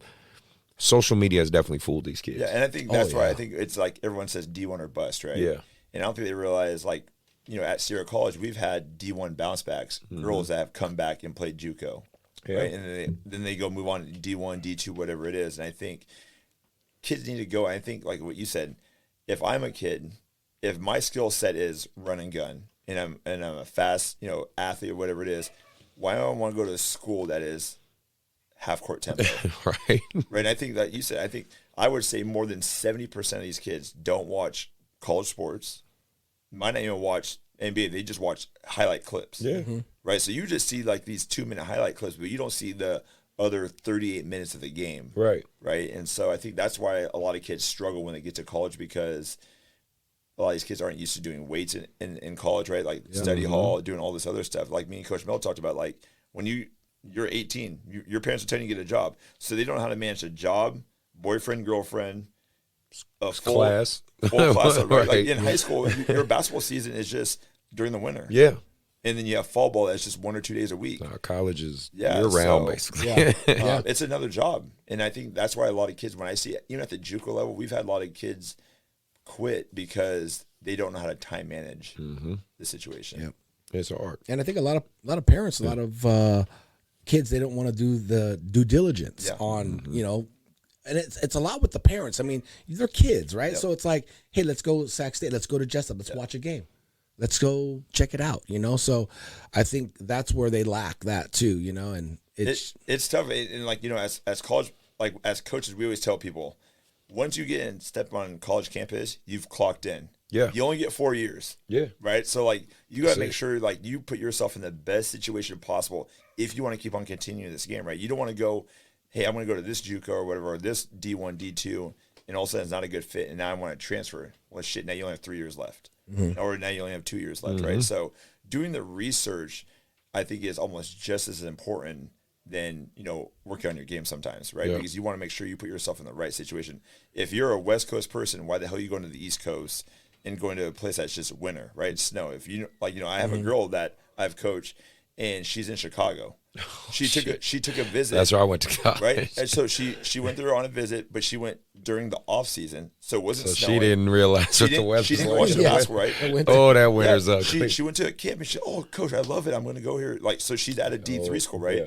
Parents like, I was like, "You want her to go out?" I was like, "That's an expensive plane ticket to go back and forth to visit." Yes. Well, hey, that's what she wants to go. I was like, all right. So she went there. Sure enough, the dad texted me 2 weeks ago and says, "Hey, should she play this season because she doesn't want she wants to come back?" And I was like, "Hey, well, I would not play." Like, she's like, "Well, she wants to play the first half of the league and then she wants to come back." I was like, "No, because once you play, you're clocked in." Yeah. I was like, "Just say you're Do not the playing." whole thing. You're either not playing or, you know, you play So the I whole would season. like if you're going to any like school like where there's snow and cold and you're in the West Coast, you need to go when it's winter season. Yeah. Don't go when it's all Experience sunny. Yeah. Right? See if you can handle it. It's different, right? You're in 70, 80 degree weather. We have barely any rain here in the winter, and you're trying to go somewhere that's just under 10 degrees, right? What the hell are you doing? That's crazy. Well, no, I appreciate all you guys' answers. We're going to go into hot takes. Okay, so first hot take. Let's roll into a little bit of NBA talk, right? The NBA season's gone underway. First off, what I love to do on this show, do you have a favorite NBA team? Mel's going to hate me for this, but I'm just very anti-Lakers, anti-Warriors. You jerk. I am a Warriors fan, and MJ's a Lakers fan. So I'm a Laker fan. Here we go. Fan, yep, Okay. True blue. All right, so shout out to the Kings, obviously. Always got to support the hometown team. The Kings and the Warriors are playing tonight. What is your team? What is My- your team? I just love basketball. Okay, I was a Bulls fan. man, come on, man. You That's gotta such a- pick a team. you gotta That's have a such a team. Yeah. Switzerland Yeah, answer. yeah, Like, yeah. I don't want to be on. Pick a damn team, man. You have a team. Okay, so I mean, if I'm going off At least a player. Yeah, There's gotta be give a us player. a player. That'll tie us to a Okay, team. well, my favorite player of all time, besides Michael Jordan, Okay. was Stephon Marbury. Okay. I So respect that. Timberwolves. I respect that. Yeah, Timberwolves. Okay. We'll go with the Timberwolves. But But what about currently? None? Yeah, I just the reason why I don't like the Warriors is because my wife's family all loves the Warriors. I just hate the wow, Warriors, bro. you're supposed to get along with I them. just Right? hate them, man. Jesus Christ. Man, you're just going. So then you're right a Kings in. fan. We'll just by default. Yeah, I guess so. I guess so. Nothing wrong with that, Nothing man. wrong with that. But And now, I mean, the Warriors just beat the Kings, so now. Oh, we won. Yes, let's go. Warriors We beat the won. Kings. Give him some love, coach. Curry won. just hit him with a night too, man. Did he? He went like this? Yep. we won. Wait, See, I'll take that. Did he I'll hit him take with a that. night like this? Oh, wow. Curry with 41. 41. 14 for 19 in field goal percentage. 14 for 19 field goals. Nice. He laid him to sleep. That's what I love to hear, man. Ooh, Splash for the splash, brother, man. Splash for the splash, brother. Gotta Did get our it. boy Jay Ford play? Jordan No, D? I don't think he did, Minutes? no. I was just Did curious. you? Yeah, and yeah, shout out to Jordan Ford. Yeah, Yeah, man. shout I out to saw Jordan Ford. in the little segment I saw with Mike Brown. I saw Jordan Yep, I saw him standing in that there. You saw background. right Yeah, there. I was oh, like, look at Jordan, man. Hey, Shout out that's to so him. cool, man. And in case you guys are watching on YouTube or listening, Jordan Ford's a hometown kid. Went Yes. to Folsom High School and did his thing in college. Been working his way up through the G League to now be on the Sacramento Kings. So it's pretty wild. exciting to watch a hometown kid make it to his dream, right? So shout out to you, man. Keep doing your thing, I Jordan. got the pleasure to officiate him, not only in AAU, but in high school, which was really cool to see him perform. It was back him and Noah Blackwell, another local. Yeah. Yeah, that was some fun times, man. It's so neat to see them on that journey, and you just see them get there. You're like, wow, he I'm did it, telling you, man. man, it's Talk about the crazy. percentage, man. Well, I wanted to talk about the Western Conference. I mean, it's really strong right now, man. It is so. These games are gonna be so competitive. I was watching the Inside Guys after the Lakers and who they just beat, Phoenix game, and Kenny, the Jet. He was saying. He said him and Shaq were having their debates as usual, or Chuck having their debates, and they were saying like, because Shaq was like, it should be, they should get these wins, or they should, and Chuck and Kenny were like, look at the makeup of the West. There isn't not going to be any easy win. What team is the Lakers like definitively better than? Like, he said outside of Portland, right? The Trail. He said Phoenix is tough. He said maybe the Clippers and Portland.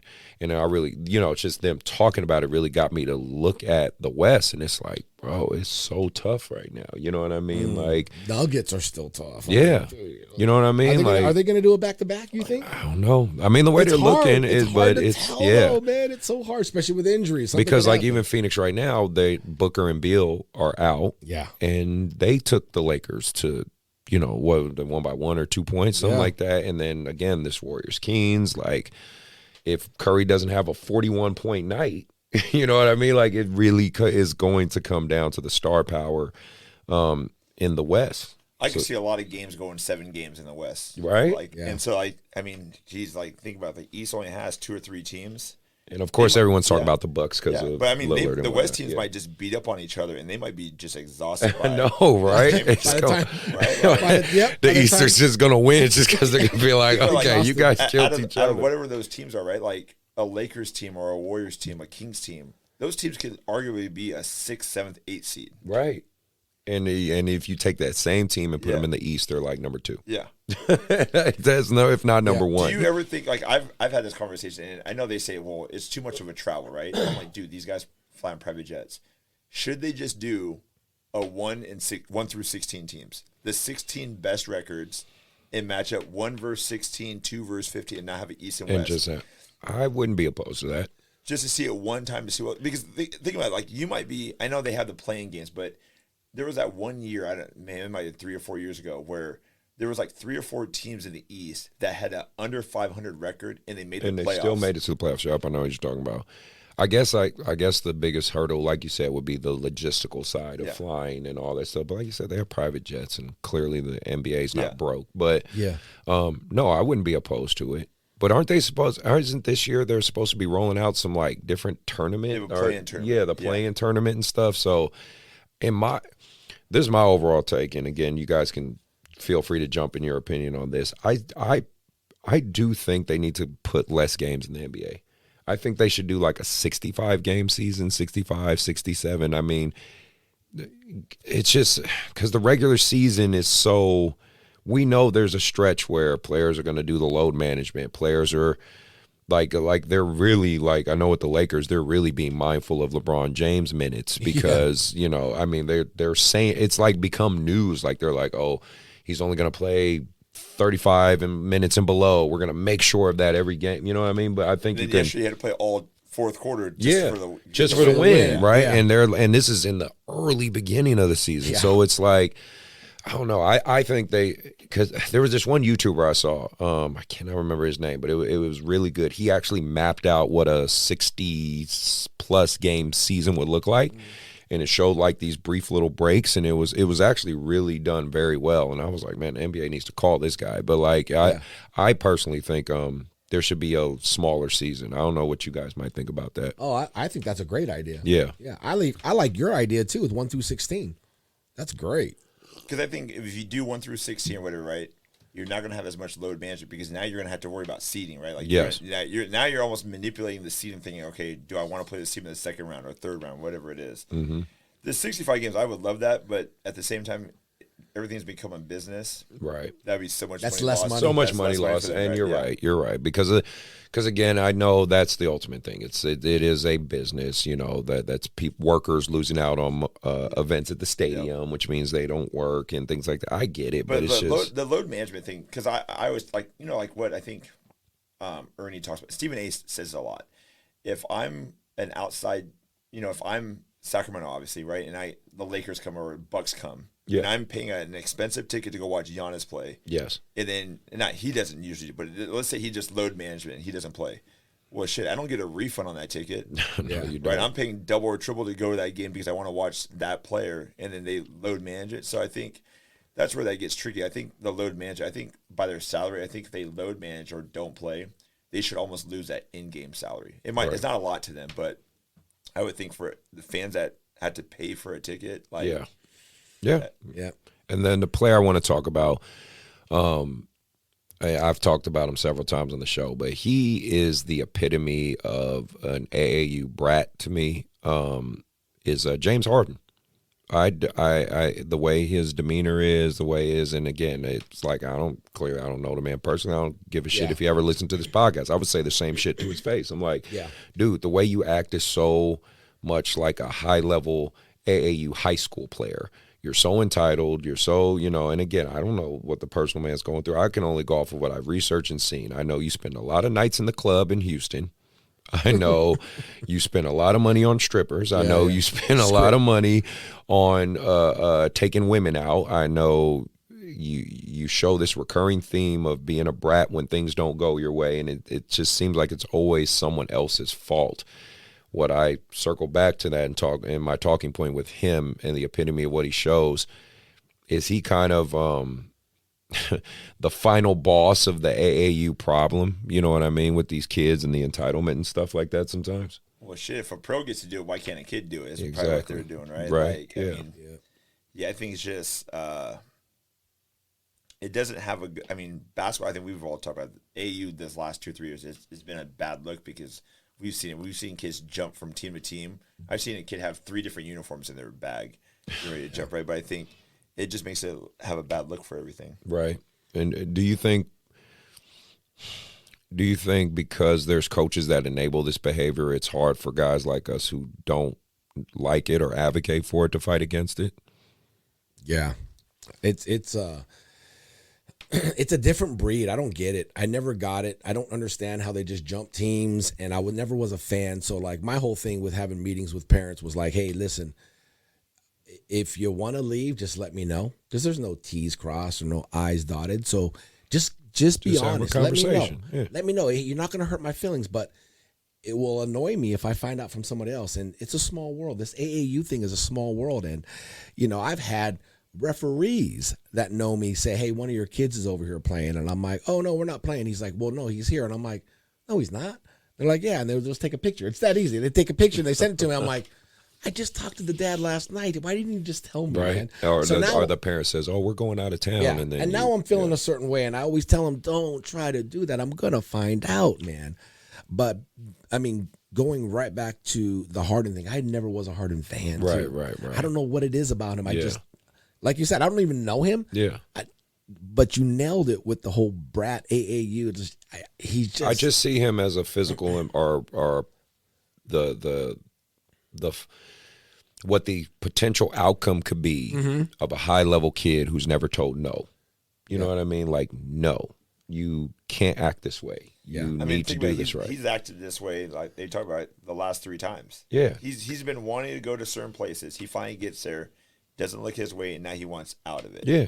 And I'm like, this didn't just happen. Yeah. He had to have been like this in high school. And again, super talented guy. Yeah. Super talented player. Yeah. You cannot deny that. Yep. But you would think someone at some point would have grabbed him and be like, hey, man, like, you got to be accountable too. You know what I mean? And it's if you're an NBA team now, do you want that on your team, right? No, I don't think so. I think Paul Pierce, I saw a segment, Paul Pierce talking about him. I think he was on KG's podcast or something like that. And he said this might be the last year for Harden. Yeah. You know what I mean? Because he's on a 1-year contract. Nobody wants that contract. Yeah. And, he might get the Allen Iverson or Carmelo Anthony treatment. You know what I mean? Yeah. Super talented. But now Carmelo was able to, obviously, I want to say at least to a degree, humble himself and say, hey, I'll be accountable. And then he got his way back in the league and left the way he wanted to, right? But Harden, I don't know, man. This could be it for him. And it's sad to see because obviously the man has enormous potential and could have, should have done some things. But hey, Perkins did say that the Lakers should get him. Oh man, I don't know about that, dude. That'll be tough. No, that's the disaster, man. It's interesting with that. Well, circling out of NBA, I want to talk about a guy who, I'm a fan of, and I share him on my social media all the time. I'm sure you guys have seen him. I think his way and his approach of how he's been doing things as a D1 coach is really cool. It's Coach Barnes at Bakersfield. I share a lot of what he does. I don't know if you've seen some of his stuff, and it's funny because I met him when he had maybe 1,000 followers and all that stuff, but he's one of the few D1 coaches I see that talk very candidly. You know what I mean? Most coaches in his position are typically pretty private. We know, and again, I talk about it on the show, but if you're new to this, I'm just giving you guys the heads up. College coaches are mainly on Twitter. That's where they mainly go. That's where they mainly talk and do their media outlets. Instagram's more for the kids, right? For the AAU, for the kids, for the promotional side of things, right? But Coach Barnes, I really like what he's doing. He talks very candidly. I was joking today because he did one of his talks and he was talking about reclassing. Mm-hmm. And I left a comment saying, "Oh, you chose problems today because you talking reclassing, that's going to piss a lot of parents off and stuff." And he was his like, version of it. And he was like, "No, I just want people to tell me." And but shout out to him. I just didn't know if you guys had a chance to see some of his stuff, but do you think more college coaches should maybe talk a little more candidly like that? Yeah, I love what he's doing because it keeps it real. Yeah. And he's doing it in a way where I don't feel it's like he's being himself, which is, you got to respect that, right? And I think, like you said, a lot of coaches are keeping it private. It's like when you're an open book like that, it shows so much more character, personality as a coach, and it's also educating people too, and his take is his take, right? It's his opinion, but it also makes sense. Everyone has their own different guidelines and opinions when it comes to that reclassification. I started tripping out when they started celebrating it, on Instagram. They're like, "Oh, congratulations to so-and-so for reclassifying." And I'm like, did they just do a Jedi mind trick? Yeah. Are they celebrating this? Or? That's crazy, but that's what's wild. happening. And I'm like, okay, so, and then we kind of talked a little bit off camera with kids switching high schools like underwear, man, nowadays. It's like, how do they do that? I don't even understand how they can just go doot, doot, doot, doot, doot. And exactly. I'm like, oh, okay, I can't even get into it. I just was just like, man, I don't even understand how the system works. Right. And how they allow it. And then you hear some kids can't, and then you hear some kids are, and I'm like, I don't even want to think about it. Right. I think his stuff's good because it's informing just everyone what the D1 style is, or just anything in general. I think his latest one, he had one that was talking about next year, 24-25, the new portal rules. If you go in that college, if let's say if I go into a school and then all of a sudden I go to the portal, that school is still paying that kid's tuition. Yeah, they're liable for his scholarship. I thought that was really cool. Until someone takes them, right? So if no one takes them, and then let's say you go to the portal and no one takes you, I can't go and try to find another person until someone claims you almost, basically, right? So, but he also said how it's going to hurt the high school guys, that they're going to be even that much more critical of you now, because now they're kind of at a point where if I take this freshman kid, this fresh out of high school kid, I'm stuck with his ass. Yeah. So and I think, rolling the dice. Or her. That's why I always tell kids now, right? If you're a D1, if you're just a college coach, you're giving this kid a scholarship. Even if you're a D3 and you're getting an academic scholarship, this school is putting money into you. So if you don't produce, you're losing, that person can lose their job. Yes. Right? If you don't pass that eye test or whatever, and all of a sudden, so I think a lot of parents need to listen to him and see that stuff, because they just see, why isn't my kid getting a scholarship? Yeah. They don't understand all those other things behind the scenes. Yeah, and go give him a follow. Yeah. Just if y'all listening, definitely go give that guy a follow. Because it's again what you were saying in terms of parents. I don't know. For me, I will say the most easiest parents it's been for me to coach are typically parents with basketball backgrounds, right? With some sort of, basketball backgrounds or even athletic backgrounds, just any athletic backgrounds. I've had parents who played pro baseball or college football or something, so because they understand, there's a system to this, there's a process to this, because they'll see, here's a good example, okay. They'll see, because shout out to him because this recently happened. Jacob Gilchrist, right? He just got he committed to UC Davis, right? Got an offer from Sac State before. There's kids who could look at well, I beat him, back in 8th grade, or he's not that good. It's like you don't get it. He might fit something that works for Davis. And I know the coaches there, and I can see that. Let's be real. Jacob's, 6'7" at this point? 6'6", 6'7". Yeah. He can shoot the three. That alone could get you a scholarship because they can put you in a role. They're looking, and that's what I think the disconnect for some parents and kids to understand. Colleges are looking for you to play a role. And then, of course, from there, you can evolve it, but that's what they're ultimately looking for. Because Coach Barnes says it when I had Kai on the show after he did his thing with North Texas. He said it. He said, they're looking for me to play a role. Now, of course, there's games where he took over and did his thing, and proud of him. I think everyone was rooting for Kai just because he's a hometown kid we all saw grow up. It was great job. But he understood, I have to play that role and I have to do my thing. I just wish more kids and parents can understand having a role fitting what a school is looking for is the best way to get to a school. You know what I mean? It's not going out there and trying to drop 50 points. It's not going out there. Of course, being a scorer is a role like anything else, like being a rebounder. Yep. But you can't have a team of 10 scorers.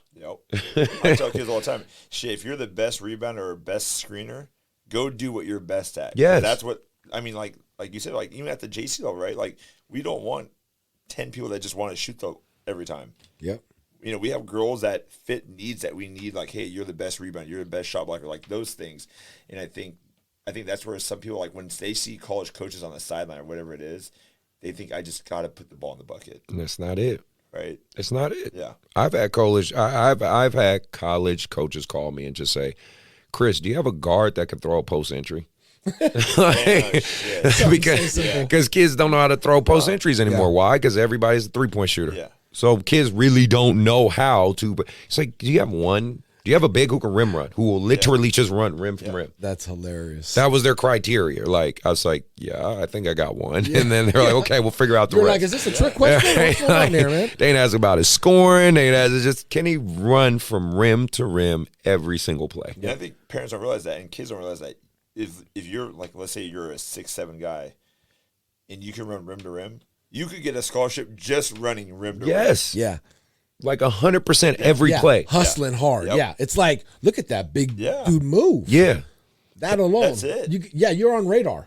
You're on radar. And it's such a it's just interesting because no matter how much we can all preach this to some of our kids, we know it'll sink in with some. Yeah. But some it just never it'll never get to them. Yeah, but shout out to Jacob though, man. I mean, that's YBA alumni. Yeah. I mean, I remember that kid when he was really young. We would always, be battling against him. And the thing is, I don't even know if he's getting any hate or anything. But that kid can ball. Yeah, he can. He has evolved, man. And so to see him now at that, I'm you just celebrate those moments. Yeah, and it's funny because when I coached him. He was on my team for a couple years, and he'd be the first one to tell you because some of my kids that are freshmen now go to school with him. And they've talked and they were like, oh, you were coached by Coach Chris? Yeah. And he said it. He said, yeah, he was like, I fucking suck some days for Coach Chris. He was like, Coach Chris used to get in my shit. And, he was like, man, I did not play well. And I always try to tell the kids, I tell the parents, man, even if you leave my teams, I'm not hoping for your downfall. It's so weird. I don't know if you guys experienced that. There's a lot. I think we talked about. There's a lot of people that probably I mean, I don't know him personally, but I've seen him, practice and train. There's people that want to see his downfall. Yeah. Oh, yeah. Absolutely. Right? Because they're, like you said earlier, like they said, well, shit, I beat that kid, or I'm better than Yeah, that. especially kids that competed against right. that. Yeah. Right. And I don't think, like you said, like people don't realize that there is a need for certain people, right? And so, and you can't coach height, right? Yeah. So let's not discredit that part too. Exactly. Like I just think, like I'm proud of Jacob. I mean, I remember when Yakub last year when he got his thing, and Yakub's a scorer. He had a great career at Granite Bay, things like that. It's just, I don't know. It's so strange. Did he go UC Davis too? No, not Davis. San Diego. Oh, San Diego. Yeah. Okay. And and it's a weird thing. Like when I see people get upset that kids get other opportunities that I guess they feel their kids should get. And it's like, I try to tell parents it's about fit. Mm-hmm. It's not some college coaches are looking for a specific fit. And then everyone's journey is different. Yes. Like I mean, the one thing I talk, with like Kai Huntsberry, like you said, right? Like if anyone, like I told him before, after he graduated, I was like, not saying write a book, but he needs to share his story for everyone. I agree. Right? Because this kid was, his senior year, he was young for his age. Mm-hmm. He was an all-state player. I think he might have got player of the year for his Division III or whatever it was. He went JUCO. Mm-hmm. COVID hit. Went JUCO again. He went JUCO 2 years. And then instead of going to a 4-year the next year, he decided just to wait a year, work on his game, right? And then all of a sudden he went to full ride D2. And we know D2s don't really get full rides. No. Right? He got a full ride D2 and all of a sudden he bet on himself. Right? And I always tell kids, like, if you think you're at a certain level, you got to put your money in, bet on yourself. Yep. Right? And just keep working. And I think it's always easy to make an excuse, well, I should have been that person. Mm-hmm. And then you just get off track and you don't realize what you're working for. And I think if you ultimately want to do anything in life in the sport, if you bet on yourself, things are going to work out. I agree with that. I like that. I totally I preach to my boys, and not just for basketball, but just life and work in general. I just tell them, in order to have success, you got to be obsessed. Yeah. Whether it's anything, work, if you want to be the best 9-to-5 worker or be the best at your job, you got to be a little obsessed with what you want to do. Same thing with basketball, same thing with football, baseball. Yeah. In order to have success, you got to be obsessed. And so whether that's obsessed being, training, working on your game, hitting balls, getting shots up, you got to be a little obsessed. Well, not a lit. You got to be a lot obsessed. And those players, those athletes that are obsessed, they're going to have success. I think what makes it different now is it's the social media we've talked about, and it makes it easier for people just to make excuses. Mm-hmm. Instead of working on the game, I'm making excuses for things, right? I'm complaining about why did this kid get a scholarship instead of me working harder. Mm-hmm. I'm complaining. Yeah. You put the nail on the head there. Because, like, for a lot of my guys nowadays, I advocate for JCs right about now, especially because of what happened with COVID and kids getting older and things like that. I pushed, I'm going to go to a lot of Yuba games this year because pretty much practically that whole team is kids I coach. So I told them, I'll be at your guys' games for sure, and Consumnes, so half that team is kids I coach. But I told them, I said, this is the best route for you guys because it gives your body time to grow, gives you time to develop. You're with coaches who I think know the game. Shout out to Coach James and Coach Korn at Yuba, and Coach James at CRC. Like, I think these guys will put you in the right position, and honestly, it gets those other guys out. It gets the guys at the universities out, so these slots are open for you, so you even have a chance, right? So, it will things ever get back to normal-ish? Probably not. I just don't. I don't see it. I don't see it. No. You know what I mean? And it goes back to what you said about, especially going to JC. It helps them prioritize their time, with time management, school and being. It helps. I think one of the things too is being mature, right? Like it's very humbling when you're the go-to person as a high school senior, and then now you go to any level. I always tell people it don't matter what level you are. If you're going to JC, NAI, Division 1, 2, 3, and you're a freshman now, and you're going here, you got to start all over, right? And I think going JC or whatever it is, getting that 1 or 2 years experience, and now if you move on to a 4-year, now you're a 20-year-old person that has 2 years left. Now you can produce. Yes. Instead of going there as a freshman and not playing and now you're just trying to catch back up. Yep. I call those guys instant oatmeal players. Yep. Yep. You add water, they ready to go. Good analogy. Good analogy. So I wanted to talk. Where's that last question? Okay, here we go. Overall thoughts of NIL and the transfer portal. What do you guys think of that side of it? Kids making, being able to monetize themselves. I'm not mad. And I'm get not sponsors. Mad at them. Yeah. And, I'm not mad at them. I mean, I can kind of relate a little bit on the social media side of it because that's how I earn my living. So I think it's perfect for this era. I mean, for these athletes, they know, and it's not like with the NIL, it's not like the players aren't good. They're athletes. Like they're really good. So I think for them to utilize that and make, I guess some of them are making a really good living. Yeah. Well, like Angel Reese from LSU, I think she's a millionaire now. Yeah. You know what I mean? From her endorsements and all that I think it's still early to see if the players are going to not be so good as an athlete and they're just looking at the cash now. It's like kind of like it's still young, but I think it's a cool opportunity for them. I mean, look at what was the Utah football team? They got trucks. Oh, yeah. That was I was like, what the hell? Damn, I was like trucks on the football field. Man. I'm like, what the hell? That's kind of cool, you know what I mean? So at least they're getting a little something, and I think maybe it'll either motivate them or it'll get them. It can go both ways. It can go this way or that way. So, they're either going to capitalize on the money and just kind of slowly break away from the sport that they love or whatever, or it could, I don't know, work in a good way. I don't know, man. But for the kids to make money like that, I think it's a cool thing for them, I mean, colleges are making $1 trillion with them, you know what I mean? So at least they get a little something, I don't know. But then, then it goes back to, what about Reggie Bush, man? What about those days? You know what I mean? So, I know. But it was a different time. Those weren't the rules, right? So these are the rules now. So it's kind of cool. I think it's the era of social media, and it's super influential now, and you can make somebody look really good on social media. And then when you see them in person, you're like, wait, man, those mixtapes were nice. Right. And again, I joke and I say this, because this is also, like you said, because of the social media, if you're good with a camera, this is your time to make money. Yeah. Just being honest. We've talked about this. I mean, there's some, I won't even say her name, but there's some good high school girls out around this area that are 5-star athletes. Shoot, if I'm them, I'm working on my social media. Right. Because work on that NIL. NIL. That build a following. Yeah, because it will get you paid. And at the end of the day, I mean, let's be real. We want these kids to go to college, to get a higher education, to get a great experience for what ultimately? A job, money, career, a house. You know what I mean? I mean, you might play basketball. You might play, if it's in the WNBA, NBA, or like overseas, you're going to get paid.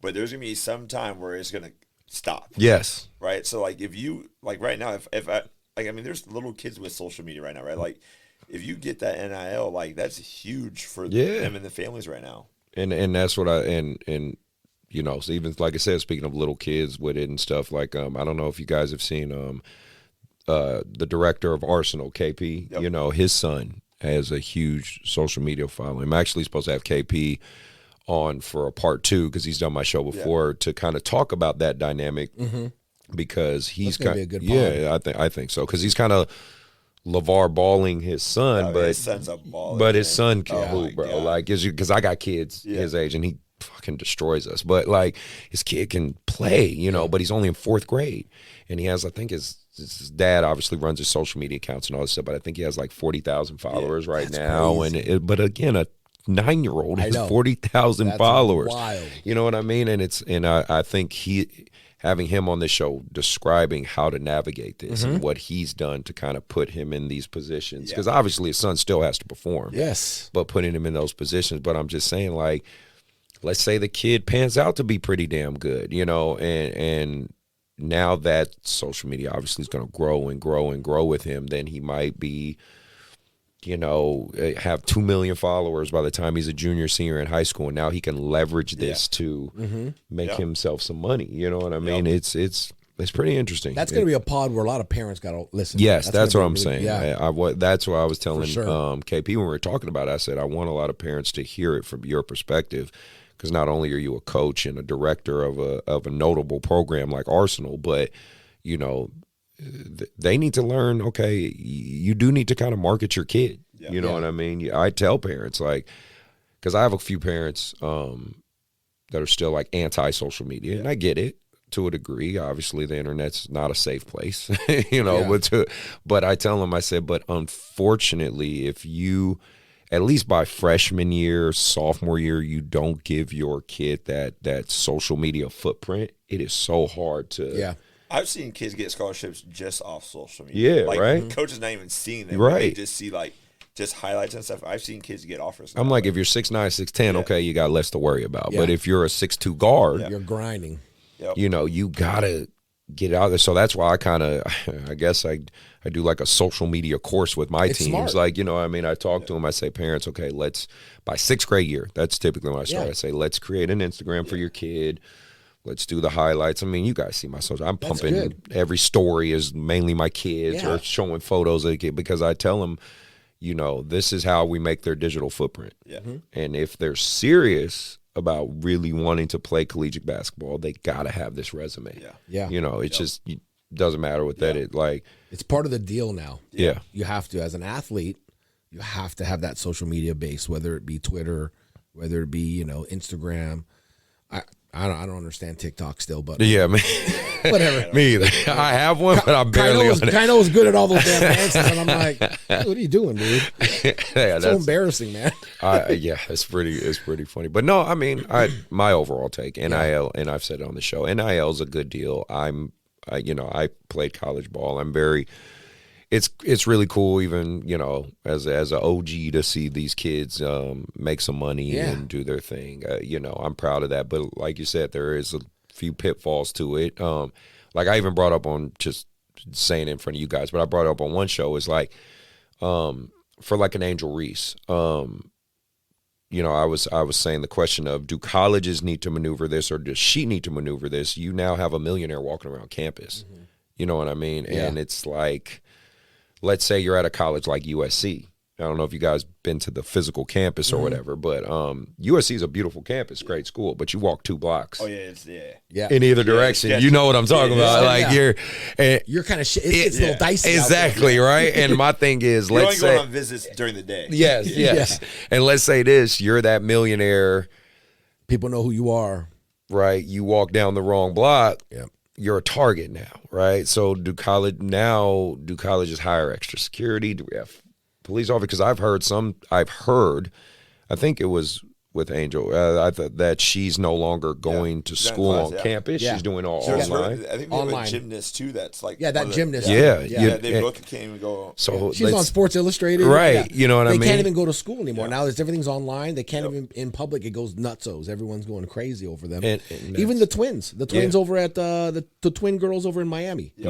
I forget but they can't go to school anymore. It's like online, and they got these big, you know, NIL deals, and that's where I'm saying that's where it is tough to navigate now, because I wonder. I mean, we will see. It's probably tougher now too, because we talk about AAU, right? The jealousy of kids getting scholarships. Shit, if you're a teammate, like the Utah thing, right? I think the crazy thing when I saw that caption was, it was only the scholarship players that got the cars. Yeah. If you're a walk-on, you didn't get a truck, bro. Yeah. That's crazy. Right? I mean, you're right. So are you just saying, all right, all the scholarship players come to the football field, walk on, stay in the back, right? So, I mean, there has to be some type of, you would hate to see it, but there has to be some type of jealousy, right? If someone is making millions, and you're thinking, I'm a teammate, like, what am I doing wrong? And there's some people that are so desperate, you know? That's why I think some coaches don't like the NIL, because it separates the team. It's separating the team, right? Like, you know, Caleb Williams, the quarterback for USC, I think they were talking about him where he doesn't even have to go to the draft next year. He makes more money on endorsement now than him going to the NFL. Yeah. And there's some kids that will legit stay in school those extra years because they're like, I'm making more money here than I'm worried about making after. You know what I mean? They got a guarantee. They got a guarantee deal. Yeah. So it will be interesting to see how all this navigates. But, you know, that was my talking point for that. So I want to roll into I want to do a video reaction real quick. Then we got 2 more questions for Respectfully Disrespectful. Then we'll be out of here. All right, cool, man. So appreciate you guys hanging in there with me. Having a great time. Doing all this. So I'll make sure to have the video playing for you guys watching on YouTube, but I want you guys to react to this real quick. Let's see. Hopefully this. I'm excited to see this. So basically, we're going to watch a video, and we'll talk about this, and then glad with your officiating background, we'll talk about this second. So this was a game, an AAU game that was happening. This is on a Facebook group I'm with called Ref Union. An official basically assaulted a coach, got some good haymakers on him, and then he got jumped by the basketball team, right, where I was doing that. And obviously this is completely uncalled for. The guy looked like a young official, but I think it's a symptom of clearly what's kind of become a problem. Did it say where it's at? What it city, said it says Santiago. Santiago. Yeah, Santiago. Melee at Santiago. So let's see. But hopefully, guys.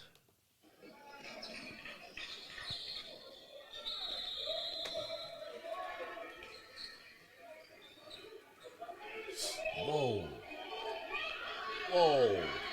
You guys see that? That was kind of a sucker punch. Yeah, it was. Play it back again a little bit. Not kind of a sucker punch. That was a straight So you see, the young official here comes over. I don't know. Again, it looks like they have history or something. I don't know. Just talking. The next thing you know, boom. Wow. The coach doesn't even have, he's not even in an aggressive manner. He just has his hands behind his back. And everyone gets jumped. Everyone, like, now the team's jumping the ref. The other officials over there on the side, like, I want none of these problems. Yeah. It's not worth it. Again, the team looks maybe middle school, high school-ish, who knows, but clearly the official's in the wrong there. Jeez, man. That's shocking, man. I can't even believe an official would even do something like that. I mean, he's not supposed to be an official because you can't have rabbit ears. There's a lot of officials, they go in there with rabbit ears and they hear things, and it's like, hey, you got to block that out. He obviously isn't a real official because you would talk to a coach. You wouldn't, like, throw blows. And you saw their body language. It seemed like the coach was just talking to him. And again, I don't know. We don't know. We don't know all the details throughout the game. I'm just going off that because I guess they're still compiling some of the details and stuff. Do you think if it's, I don't know how old the ref is, do you think young refs should ref younger kids' games first before they start doing? You know, I've seen. I would agree with that. I mean, even in our adult league, right? Like our adult league, I've seen like new young refs, like that are younger than all the players that are on the court. Right. Talk about throwing them into the lions. Yeah, you throw it in there, and like they don't know how to ref those kind of games, right? And then also now these adults are going at each other, and they don't know how to control the game. So every time when I see like new referees and stuff, and they're out there, I wonder if they should start younger first, right? Because you know, if you get a young ref that's reffing a kind of like, you know, your older son's game and all these kind of games, it's a very hostile environment. If they don't control that game right off the bat, we know that shit's going to hit the fan quick. Yeah, right. And I think we know as coaches, good officials. We know them, right? So, and you can tell what's a good official and what's not. So you already know you're in for a long day when you're like, oh, man. Just by the first call, you're like, oh, I'm not even going to argue with this. So not even worth obviously, it. Obviously, you would never do anything like that. But, like, what would tick you off as an official, like with coaches, you know, not even really fans, but coaches just getting at you when you use, like, was there anything that ever set you off? You know what? I think I was I don't know if it was luck, but I think as an official, I just kept it real with the coaches and I communicated with them, right? So, like, we're human, right? So, like, sometimes I would see a call or I would see a play develop and I'll go up with a whistle, but I anticipated it and I was like, as I blow the whistle, I'm like, he didn't even get touched. Right. Damn it. But you got to sell it. Yeah. Right. I'm like, pop. And then you go to report it and you like smack your hand, you know, hit here in the head, you know. And then, like, you know, some coaches that are good, they're like, well, did they really get hit in the head that hard? Right. I'm all, little bit, he did. And then you walk over it, but you never say, my bad, coach. Yeah, I owe you one. That's like the cardinal sin. You never say that to a coach. You owe him one. Yeah. You never say that. And referees will say that to me, and I'm just asking a question, right? And I'm like, don't say that. You owe me one. Because I will ride you the rest of the game, man. So when I ask, and referees don't, and this is like kind of like, it will help coaches out there listening, coaches out there listening. Referees don't like statements. They like questions. So if you have a question, ask a question. And if then you know if they're a real official or not, because if they can't answer the question, then it's like, dude, I just asked you a question. I'll say I've run into that where I'll ask an official a question and they get defensive. They feel like I'm challenging them, and I'm like, I'm not challenging you. I'm just trying to understand what you're looking at so I can help my team. Yeah. Like if I don't understand your perception, how the hell can I? Well, I think sometimes that's where they take it personally, right? Like I was asking a question one time, and then they were getting defensive. I'm like, no, I need to let the person know what they did wrong. So otherwise, they're going to keep doing it. And they're going to keep calling the foul. And I'm not going to like have an answer for. I just think there's an inconsistent. With officials, this official's calling this official's calling that, and then you go play another game, and these two officials are calling it just a totally different game. So it's a game where, as a coach, you got to make adjustments. As players, you got to make adjustments, which helps, but it's also confusing. So it's like, hey, listen, that coach wasn't calling hip checks. This referee is calling hand checks. I mean, you got to make an adjustment. You got to stop it. You know what I mean? So it's like the inconsistency of the officiating sometimes is just like, oh, man. But like I said, as an official, I just sit back and I watch their play calling, and I'm like, okay, whatever. You know, I'm not going to argue their play calling, but like if they call my kid traveling when he's out of bounds and he's making an inbounds play and all he did was take a step, and I'm like, whoa, and I go crazy. I'll go out on the court. You know, so many officials don't know that rule. That's the number one. It was such a big deal for me as a coach, an ex-ref, and as a coach. I had that in my rules book marked and highlighted because they always think you can't move your feet at all. Like, and when you're inbounding, you can't literally move your feet. I'm like, you can't. And I think you guys talked about it with Sport and Victor. We did. And like by rule, it's 3 feet. Yeah. So like it's literally 3 feet this way, 3 feet this way. Yeah. It's not 3 feet total, but officials don't know. They just go, no, it's travel. And then they call the wrong. It's like, hey, first off, it's not a travel because the ball's not even live. Yeah. So it's an out of bounds. You know what I mean? Yeah. Right. And so it's like you messed up you called it wrong, and you messed it all up by calling it a travel when it's not even a live ball. It's just an out of bounds, whatever it may be, And so it's just, that's the super annoying part when it comes to that. Just knowing the rules and just. And I think it's not going to absolve kids and parents. It's a new pandemic on both sides with officials getting into altercations and coaches getting. I remember, I know I shared it on my IG. Did you all see they said the AAU Halloween costume, and it was the referee and the coach choking each other, and I saw that video like when it first came out. I'm like, damn, that is so. You know what I mean? Like, and it's a serious problem. I mean, I'm competitive. I think all of us in this room are competitive. We want to win in the heart of the game, in the moment, right? But I don't know. For me, when the game's over, it's over. You know what I mean? Win or lose, it's over. So because no matter what, if you had a game at 10, well, shit, you're playing probably an hour or 2 hours. Yeah, later. exactly. It don't matter that much. You can't hold on to exactly. it. Yeah. But it's so crazy because we're dealing with so many parents, and unfortunately, like you said, younger officials that are kind of getting thrown into the fire and things like that, and it's I don't like the atmosphere. I don't think the majority of AAU of officials and coaches are out here wanting to fight or be violent, but I do think it's getting to a point where there does need to be some checks and balances for all of it. You know what I mean? I don't know exactly how. Yeah. You could hire private security, but then that's an extra cost. That's how gyms look at it, right? That's an extra cost. Now I'm paying someone to be here, X amount of hours. Even for hardwood, we're right down the street from a county jail. Yeah. So it's like, I tell people, hey, if you get in trouble here, you're going right around the corner, right? So I don't know. I don't know if there's a fix. I don't know. It's like I said, in that video, I just think that's a symptom of kind of what's becoming a problem is this whole, everybody's quick to throw hands over a disagreement or an argument or any heated moment.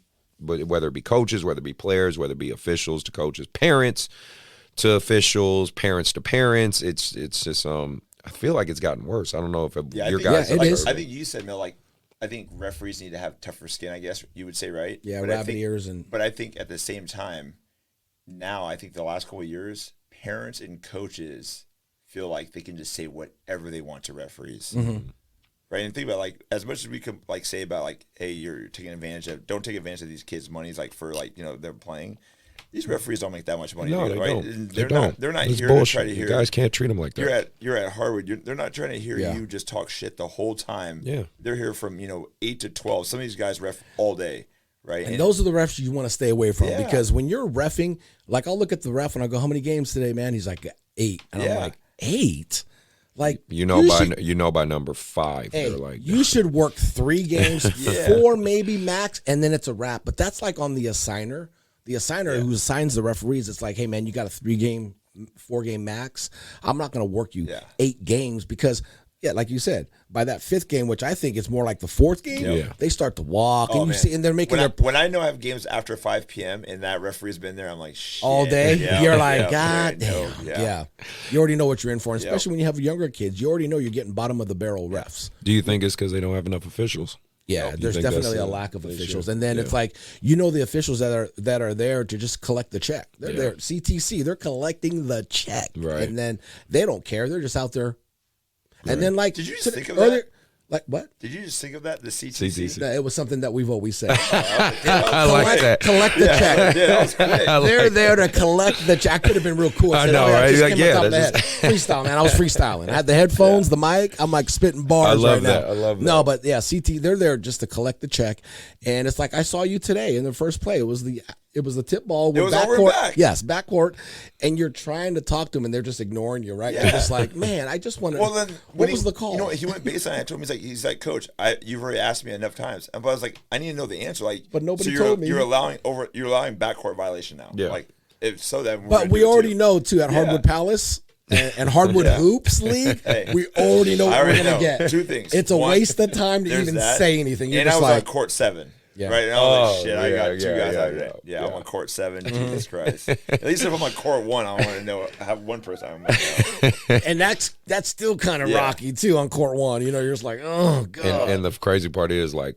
Hardwood Hoops. That's the majority of basketball. That's the moneymaker. That's what keeps the lights on. Than the rec basketball. Like, again, I say it on this show, and I try to give advice to AAU coaches because, of course, I think a lot of younger AAU coaches or new aspiring programs or what do they always say? I want the high-level kids. I want to do the high-level stuff. I want to be on the circuit. I want to blah, blah, blah. I'm like, you don't understand. The higher the level, the more issues you're gonna deal with. More drama. Like, you just don't get it. Like, and the reality is the money is in bad basketball. That's just where the money is, and it's not a bad thing because again, that's where kids figure out, is basketball for me? Am I going to be good at it? You know, the camaraderie, the community of it. I still think it's all very, very needed, right? It's just you do have to understand there's nuances to every culture. So I don't care what sport you play. You can be in soccer, volleyball, football, baseball. There's a culture in everything, right? But no, but just circling back to the reaction to the video, I think I'm big on this show of just saying parents got to do better, kids got to do better, officials got to do better. We got to get back to remembering like the love of the sport, the love of the community of basketball and the culture of it. That's just where I think if we all come into it with that understanding that, yes, in the heat of competition, things get heated, things happen. That's not going to go away, right? You can see it at the professional level, and those guys are millionaires. Like, clearly that's going to happen. But I think if we always remember, like, this is still ultimately about development and about just enjoying the game, because it's safe to say we all love the game. Yeah. Just do that. You know what I mean? I try to remind my parents that anyway. Now, it doesn't always work, but I try. Last question I was thinking about, but with this one, I remember you talked about you had to deal with, you know, someone wanting to fight you, or, you know, all that stuff. Drama, like how many? I know I've been in those positions. I've had an official try to fight me before. It's just it's been so crazy. But I think we've all had those heated moments or things like that. How do you maneuver that type of shit? Well, right off the bat, I was just out in the parking lot here, and I happened to. Well, it was it's never the kid's fault when it comes down to it. It's always the parents. And so, I just had a set of parents. Their older son was playing for me on their older team. Things they wanted to go. Grass is greener on the other side, so they wanted to leave the program. I'm like, hey, that's cool. Just let me know. Of course, I found out from somebody else who texted me that day he's on tryouts. I'm like, now I feel a certain way about it. Right. So that whole thing was gone. So I said, hey, go do your thing. It's all good. Don't worry about it. They're like, all right. So then their younger son was playing with me on my team, and I had two separate situations. He's one of our main guys. Yeah. And we're talking a 4th grade team, right? So I'm like, yeah, it's all good. I'm not holding anything against this boy here. I'm treating, we're winning. We had a tournament, we won. Praise the boy. Everything is good. And then what happened exactly? Oh, it got to a point where I don't want to mess with the parents anymore. So it's not with the boy. It's just like, hey, listen, I know what these parents are about. They're about themselves. Yeah. You just want to coach their kid. It's all good. Yeah. And I said, hey, listen, so I don't want any drama, and I have a 0 tolerance when it comes to that stuff. So I just said, hey, listen, we don't need you anymore. I don't need you on my team. You're done. The boy, of course, I'm the bad guy all the time, but hey, it's just how I work. So I just want zero tolerance with all that. So I just said, hey, you guys will be fine. Do your thing. I'm going to do my thing. It's not a good fit. No, it's just not going to work, So, and then, then he approached me outside in the parking lot, and he's just, cussing me out, calling me names. I'm like, okay, what are we doing right now? You want to fight over a 4th grade team? Is that what you're doing? I said, isn't this what you guys wanted though? And he's just like, what, F you and F this, let's go right now. And I'm like, hey, listen. And this dude's from my homeland of Hawaii too. So it just goes to show that I don't care where you're from or who you are. Yeah. When you're acting a certain way, and I say a 0 tolerance is a 0 tolerance, man, I just don't have time for it. So like he's approaching me in an aggressive manner, and it got to a point like we're out in the parking lot, and I have more to lose than he does. He's nothing. Right. So like if I'm in the parking lot fighting this dad, people see it's gonna make me look like, bad. Oh, Coach Mel, it just looks bad, man. Yeah. So I'm sitting there looking at him, and I said, okay, you're talking. Hey, listen, go ahead. Throw the first punch and see what happens, man. And we're right there in the parking lot. Nobody's around. And when I looked at him in the face and I said that, he kind of glanced away like he thought about it. And when he did that, I'm like, dude, you're not about it. Because if you were about it, you would have done something already. I said, hey, man, just get inside. Just get lost. Just get out of here. And he's just, cussing me out as he walks away. I'm like, hey, listen, you don't scare me, man. You think you intimidate me? So it was one of those situations where I'm like, and we all grown-ass men at this point. Yeah, you know what I mean? It's just like, hey, take your boy, go do something else. There's so many programs here you can choose from, right? So it's like, and that's when that incident happened, and I was just like, man, there's those points where I'm like, you get those nerves where you're like, man, you're grinding your teeth, but you're like, after a while, all the name calling, it's like, what are you, 12 years old, dude? It's like, come on, man. Get a hold of yourself, man. So, like I said, I had a lot more to lose than him, but I told him, hey, okay, if you're talking all this game, go ahead, throw the first punch and see what happens. And he didn't, like I figured he wasn't, and that's where it just got swept under the rug. And so he just walking around all puffy chest, and I'm just like, whatever, man. Like, get lost, dude. Like, get lost. No. So, well, have you ever had a crazy couple moments or shit like that? I was probably, I was a high school freshman basketball coach. I don't even know if I'm allowed to say the school, but I was a high school freshman basketball coach. And at that time, you know how, like, usually when you do cuts, you just post numbers or names? Yeah, of course. At the school I was at, it was, like, face-to-face. Like, you had to just let them know. Yeah, you had to say, hey, you didn't make the team, or, hey, you made the team, whatever it was. And at the school I was at, we did it in, like, a classroom outside the gym. We basically had cut one kid. The kid leaves. He seemed fine of it. Obviously, he probably was mad. Another kid comes in. The dad comes in of the kid. Oh, jeez. Right? Threatening us. Oh. How dare you cut my kid, and you kept this kid. And the next kid that was coming in, we didn't even talk to the kid yet, right? this kid's like, this freshman kid, right? So this kid's like probably pissing his pants because he's like, what the hell's going on with his dad? And, I text our varsity coaches, hey, this is the situation. They had to get on-campus police, basically escort him out. That's crazy. So he was threatening you guys? So the crazy thing was, at every game we were at, he was filming us, right? And then the school had to hire basically an investigator saying that we didn't do any favoritism of keeping kids, because at that time I was coaching AAU, so they thought I kept a lot of the AAU kids I coached that went to that school. Gotcha. Which wasn't even the case. Yeah. Right. And it just looked bad. Yeah, they had a lawyer come out. We had to do statements, but he was recording us because he thought we were favorites. And then this kid ended up being a kid that he went to 4 different high schools in 4 years. Go figure. But the dad was trying to say, well, hey, we're playing favoritism, whatever. And then I was I talked to my assistant this time. I was like, is this really happening? Our stipend check at high school is going to be under minimum wage. Yeah, it's not even worth it. Yeah, it's not even worth it. When you do the breakdown. For real, when you do the breakdown, you're making $2 an hour. Yeah. Man. No, it really is. And I think parents don't realize that, right? I'm no, that lump sum check, you're like, ooh. And then when you break it down, you're like, yeah, man, right. all the time, too, on top of that. It's reimbursement. But then that's when I realized, at that time, I was like, do I really want to coach basketball? Yeah. This dad's threatening me because we cut his kid. And you know how, you guys seen high school stuff, right? It's so political. It's shit's different than AAU. It is. It is. That's definitely a buzzkill. Yeah. That's definitely a buzzkill. That's crazy. I don't know why it's just I got a million stories myself, but screw all that. I've said them on other episodes. I want to hear your guys'. With that being said, too, with the high school, that was another question I was going to talk to you guys about. Obviously, AAU basketball and high school basketball, and I'm mainly talking high school and above, not cut away from the youth side. Mm-hmm. Different atmospheres. This is what I describe it as. I say it's the same sport played a different way. Mm-hmm. You know what I mean? In terms of, obviously, you're playing the political side of things.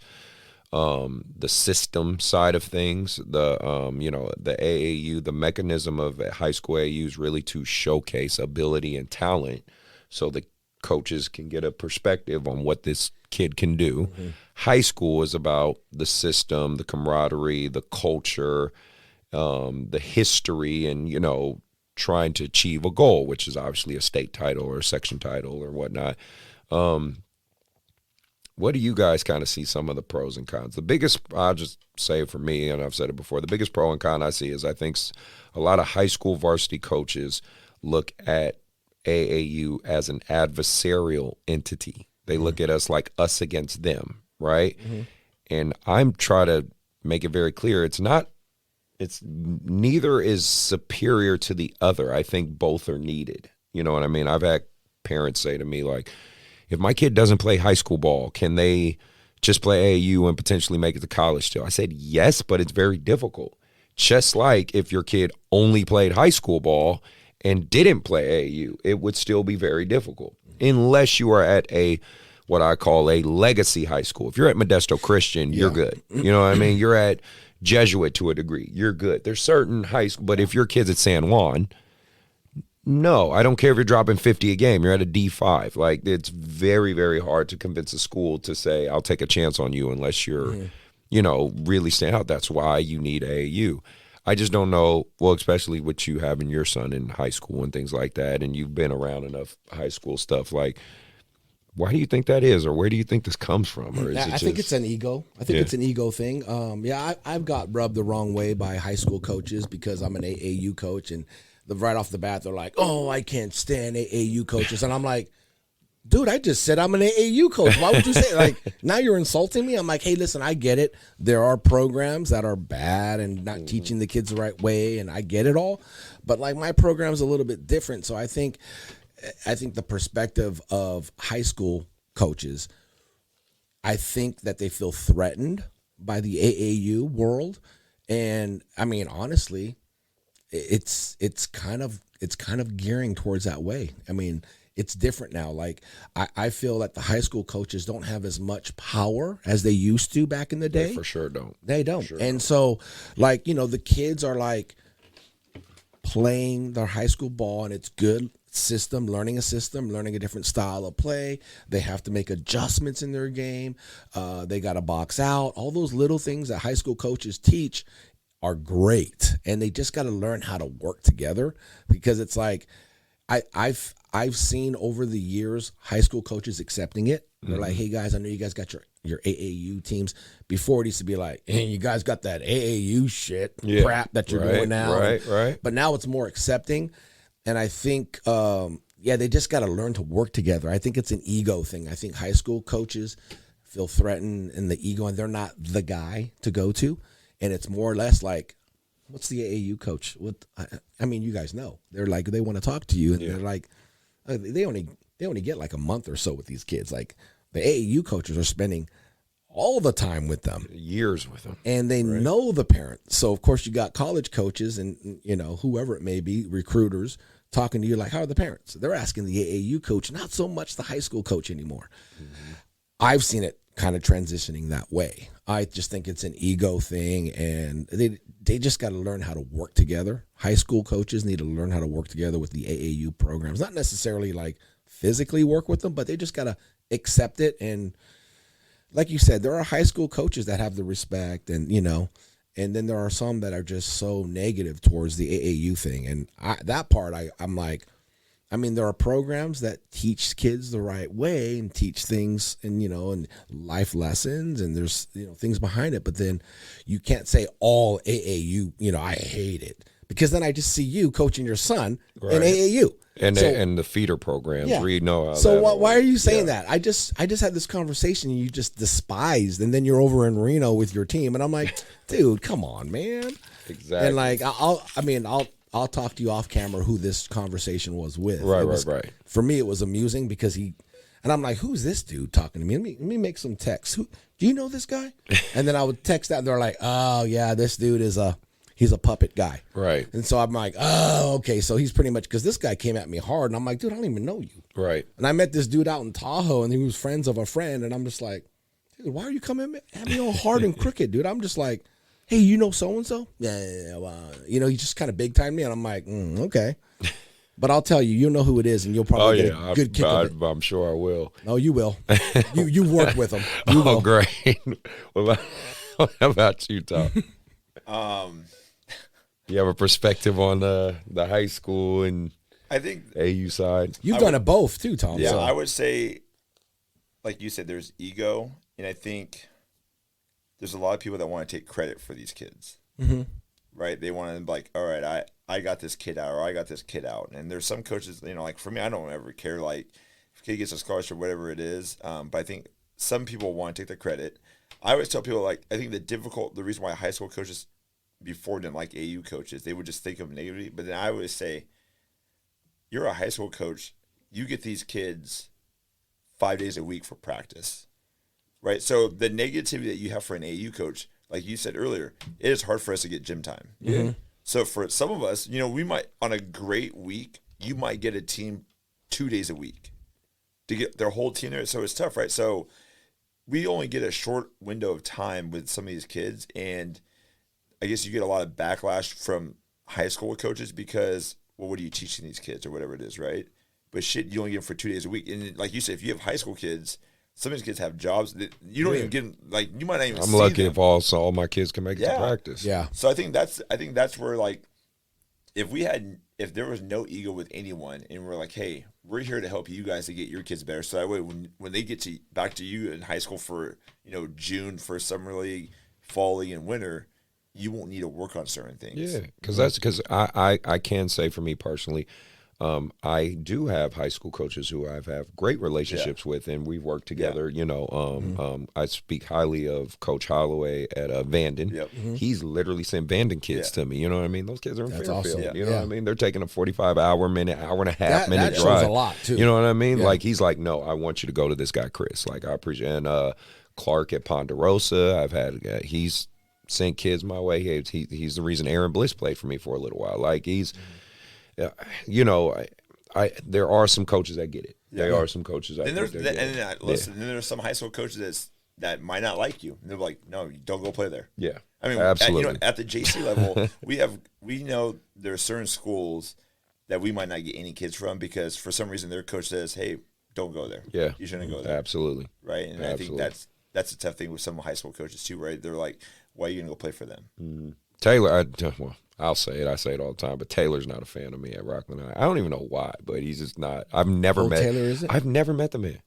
I've never like had a conversation with him, but I think he just it was funny. We kind of had a conversation through text, and I think he labeled me as one of those AAU coaches. And I said, hey, listen, I don't run my program that way. There are legit programs that have systems. I said, I have a system, and you can always tell a good coach when they're yelling at their kids for something, and they're losing their mind over boxing out. I'm like, that coach is good. Yeah, those little things, you know what I mean, and teaching them. So it's like, I get it though why they react that way towards the AAU coaches, because there's a lot of pop-up mom and pop shops that are just popping up, pop-up clubs, and they last for about a year and a half, 2 years, and they're preaching to these kids the wrong way, you know, or they're doing it just for their son, and they're just like in it, daddy ball, that whole saying. We haven't gotten into that. No, we're man. No. I gotta. Yeah. So, anyways, navigating through that is kind of cool. So I've had a conversation through text message, but I also stay out of it. You know, I don't want to be a part of like, Taylor, do your thing. Yeah. You know what I mean? Here's my son, do your thing. Hey, yell at him, get after him. Like when I see him yell at Kaino, I'm like, good, man, that's what he needs. You know, it's just, that's part of I get it as a coach. I get it. It's the job. It's what you signed up for. But we have a good relationship because I think it's the perception. And, you know, he's sometimes working at Hardwood and he would see me coaching the kids. And I think he saw what I'm doing and he's like, oh, and I think I think it's accepted more, you know what I mean? But I just kind of stay away from, you know, trying to buddy with the coaches. I respect them as, hey, coach, and I just sit in my little, you know, corner or behind the bench and I just watch and and I enjoy it just being a dad versus a coach, right?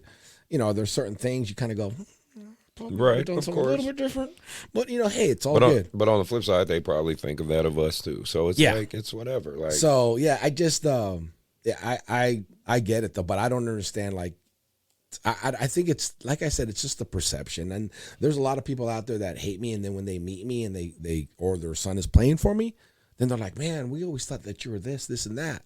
And I'm like, no, I get it. I probably look like some lunatic sometimes when I'm yelling at these kids. And they're just like, oh, that dude's an asshole. I don't like him. But then it's like, but my kids are working so hard. And then when you win, they hate you even more because they're like, that coach is dirty. Like I'm like, I'm not dirty. There's just a perception. I think high school coaches just have a perception of AAU coaches, and they don't really know the person, right? So it's just easy to judge someone just off the perception of it. Mm-hmm.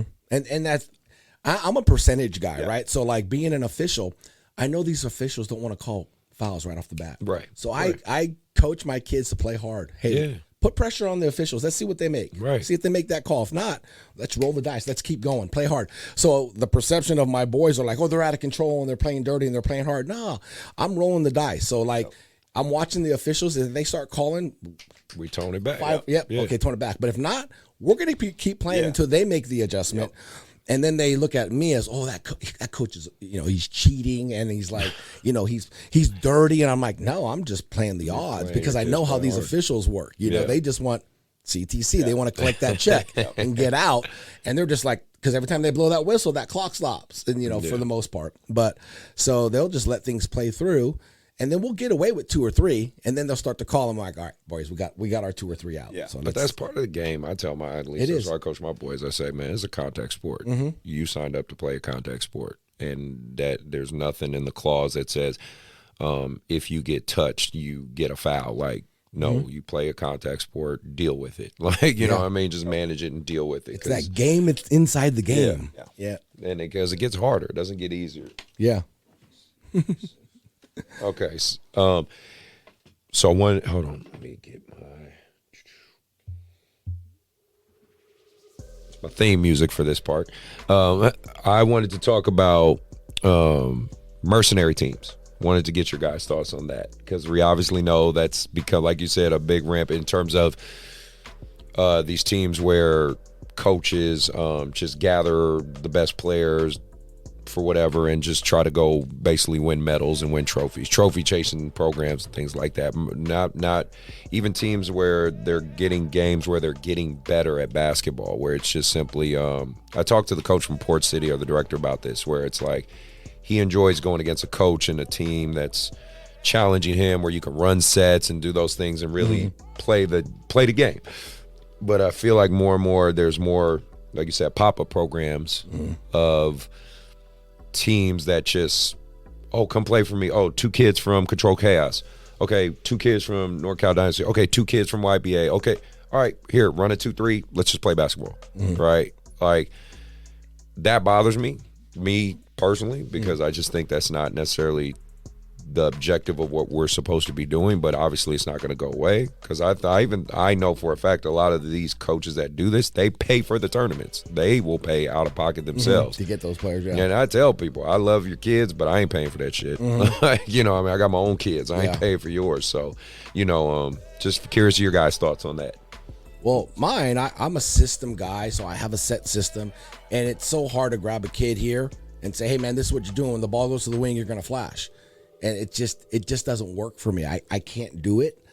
And I've never tried to do it. I'm just set in my ways. And I think that's why I like to have my own program, because I do what I do. And if it doesn't work, or the parents don't like it, then they can just leave, and it's all good. I don't care. I just don't work that way. It's hard. I can't do it. Some coaches can do it. I just can't. I'm so set on having that system. You go here, where the ball goes here, you go here, you go here. Whether it be defense, I'm okay. Man defense, just help. You know what I mean? Switch picks, but like when it comes to sets, that's when I'm like, man, it hurts. Because the kid don't know what to do. Because I've had a kid come play for me because we were short. Yeah. And I'm like, man, we can't run that play because he doesn't know what to do in this. Right. So it's like, so let's just kind of just pass and cut. It's right. like, man. Exactly. It just takes away from takes away from the game and getting better and whatnot. Like it throws me off. Yeah, I just I'm spun out. I'm sitting on the bench like, damn, this sucks, man. Right. I just go, okay, run pick and roll. But Let's figure it out from there. We needed that player to play with us because we had 5 or something. Right. And it's just like, whatever, we'll get by. But yeah, I can't even coach multiple teams. I don't even know how you guys do it, man. I'm good with 1. I did 2, and I'm like, whoo, this is a lot.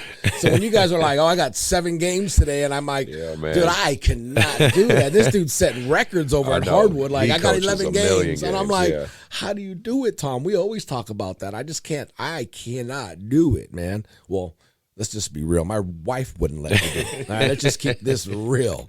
That's why I appreciate you guys hanging out with me so late right now. Oh, no, it's all good. Like, hey, my wife took the kids home. I'm like, hey, we can do this all night. This is like the club for me, man. You know, so, yeah, that's my take on it. That's my take on it. What do you got? Any thoughts on? I know we talked about the mercenary team and stuff. Yeah, but I don't mind playing those teams, but I think at the same time, when you play sometimes those teams, it's a disrespect on the game where they don't try as hard, right? So now you're kind of half-assing it, right? So you're not really playing hard. I don't want to say it's like a recess, a pickup. It's almost like a pickup game. Yeah, right? You're paying for a pickup game, and so for me, like in the spring and summer, I stick with whatever I have. Like I'm rolling with the group I have. When it becomes like fall ball and like that's when it's kind of the drop in. I'm the same way. I'll randomly just get kids. Hey, they want to play like because they want to just have a ball in their hand before high school ball starts. Or something, but when it's like the spring and summer, when it's like full swing, I just think there's no like character in the game out of it. Right? There's no integrity out of it, and it's just like it. I always just think someone's going to get hurt because you have teams that they're just trying to cherry pick. Like, I mean, we played like 3 weeks ago, and this is the fall, so just remember, like, the kid literally said, "Coach, can I get a breakaway dunk?" On the other team asked me, like, "I'm going to cherry pick a half court.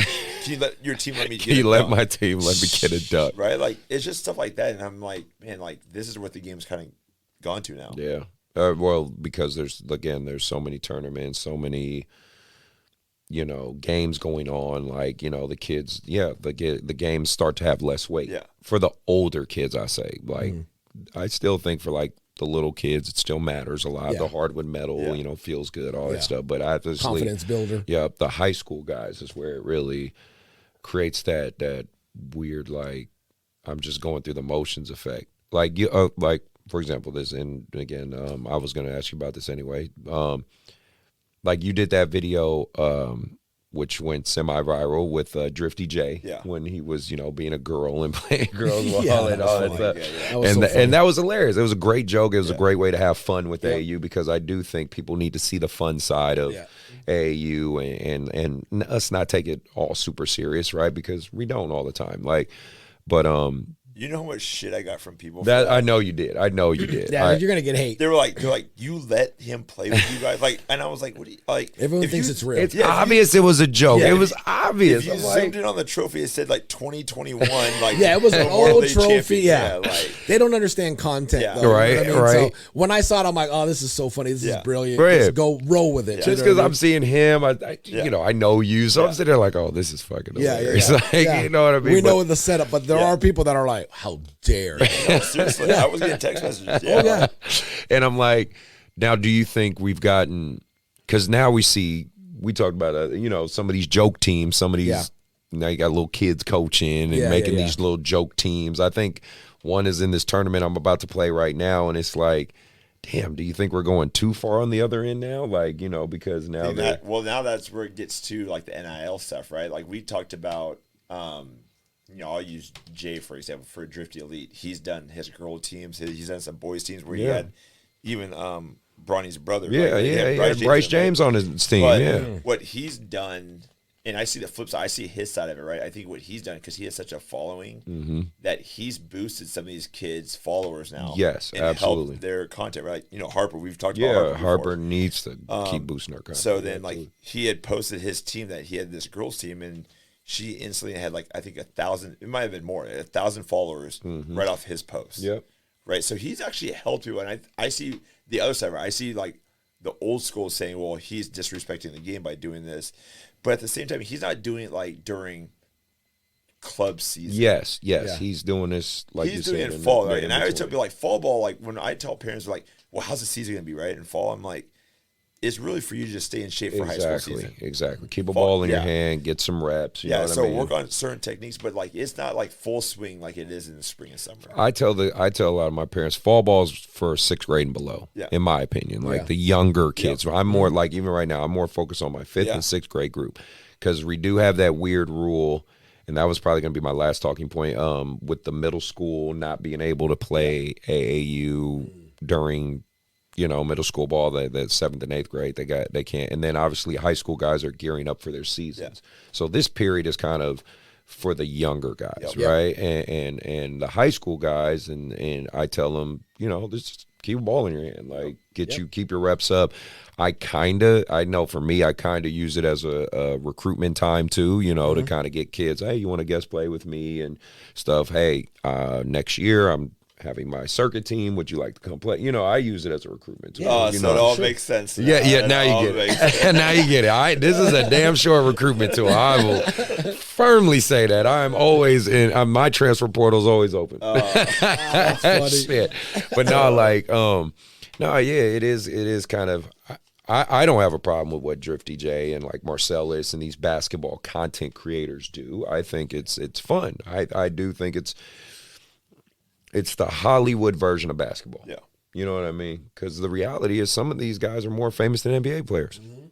They just are. Yep. You know what I mean? I know more kids that know Marcellus Perry than they do, like, you know, the 12th man on the Bucks. You know what I mean? Like, they know him. Yeah. You know what I'm saying? And I don't think that's a bad thing. I think it's just another way for people to not only make money in basketball, but also help the culture of basketball. Because we are a worldwide sport by now. Yeah. You know what I mean? And we're a pretty damn popular one at that. Because it's, you can see it in the Olympics, man. Like, teams are competitive. Some of these teams, you could put them, you can make them an NBA team and they would compete. Now, they wouldn't win, but they damn sure would compete. It's definitely evolving. Yeah. So, I don't have a problem with the basketball content creators and what they do. But have I seen some teams where it's like, well, this is freaking ridiculous. You know what I mean? There's been a lot of those. Yeah. You know, but it was one weekend they did Sexy Red Elite. Something. Kind of no one never. What was that? That was that Sexy Red Elite and something else. I was like, what the hell are y'all doing? And there's just what was that other team? What was the team that Kind of them put together? They all had Instagram pages. And they created Instagram. I was like, oh my god. I was like, I don't want any part of this. Kind of was doing it, and he was like, hey Dad, can you coach us? I said, no. Hell no. Nope. I don't want to be associated. Not going to do it. I don't want to even be a part of this circus, man. So he's like, oh, well, we're going to do this. I go, who's coaching you guys? Who's going to keep you guys in line? Who's going to sub who out? Like, how are you guys going to navigate through this, man? He's like, oh, well, one of the trainers is going to come. And then I go, you guys, it's a shit show. Right. It's like, what are you guys doing, man? They're having fun. So my only worry it was like, I think we talk about it. My only worry about that sometimes with those, when they do that, when it's a group like that, and let's say they don't have a real coach, is if you play a team that is an actual team, right? And then all of a sudden, like I'm not saying showboating, but you're doing certain things. Like we talked about this. I had some kids before, right? I was like, hey, don't be surprised if someone just punches you in the face. Yeah, you knocks your legs out. And I'm not saying that it's a right thing, but like you can only push a kid so far. So sometimes they might think it's disrespectful. Right? It is disrespectful. If you're showing off on dunks and stuff, like I always tell people, like those are the teams you have to worry about, because then all of a sudden you might go up, they might just clip you one time, undercut you, right? And so that's where that gets tricky. Like if it's content creator versus content creator, and they're doing that. That's different. That's different. They understand. That was the conversation we had. But when you're playing against a team that's traveling from Stockton or something, and they're like, what is this? Yeah. What's going on? And these kids are just doing all this stupid, passing it to a coach out of bounds to shoot it, and it's like, the hell are you guys doing? Yeah. It's disrespecting. And I was just like, don't be a part of that, dude. And I said, Kainoa, that's the reason why Dad wasn't going to coach. Because I wasn't going to. Well, if I was coaching, it would be different. They wouldn't like it. It would be like, oh, no, we're doing things like this. You guys are going to just free for all, you know? Right. But I wasn't going to be a part of that, man. Sexy Red Elite. That was like Canyon and Mark. And I mean, even Jacob was playing. The best and when they had like the welcome, like that post. Yeah. Oh, bro. I told them, I said, you two needed to play each other. Like that. What was that? I go, what'd the you other get teammate. I can't remember the other teammate. What was it? It was another singer girl. Yeah, it was. That was the team that Kainoa put together. That was his idea, him and his buddy. I'm like, where are you getting these uniforms from? You're not using my uniforms. Because he's like, hey, Dad, what? I go, no. I don't know what you guys do. Get your shirts and some markers, dude. You ain't using my uniforms. And he's just like, so this dude hustled and went to like Walmart and saw some butterfly tank tops. And I said, who put the numbers on there? He goes, I just did the, it was like the iron-on ones. Self-adhesive. And I'm like, you did that? I go, dude. And he was on the phone calling, hey, you want to play? He called Driffty to coach them. And I'm like, oh, my gosh, man. So he's like on the phone calling. He's like, oh, my gosh, Dad, I just got so-and-so, so-and-so, and so-and-so. I'm like, I wish you put this much effort into school. Hey, right? He was in there from Friday, Saturday, Sunday. He made the team. He's like, Dad, I'm so excited. I'm like, how are you going to pay for it? Yeah. Where are you getting the money from? I'm not paying shit. And he goes, I'm going to collect the money from my, I go, so then I'm getting calls from like, hey, Steve's like, hey, Mel, I go, no, I don't know. That's Kainoa's thing. Yeah. Like those, you better pay Steve. Yeah. You better pay him. Like, don't even like, so he's like, no, Dad, I got it handled. I give him credit. He did do it. But I told him, you and Canyon needed to play each other. That Sexy Red Elite and your butterflies, whatever it is, you guys needed to play each other. That's fun. That's fun, exactly. But like playing against a team that's trying to do something, and it's just like, that's not cool. Yeah. I didn't like it. I frowned on it. Yeah, I was hating. Right, Dad was hating on it. I was hating on it. This is what it is, man. And then they're paying like mixtape guy to come out there and video. It's like, what the?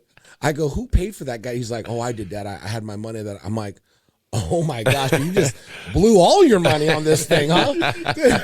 you blew all your birthday money on this, right? Hey, it's a life lesson, like you said. Yeah, but it showed him that I was proud of him. That I was proud of him for organizing it. Yes.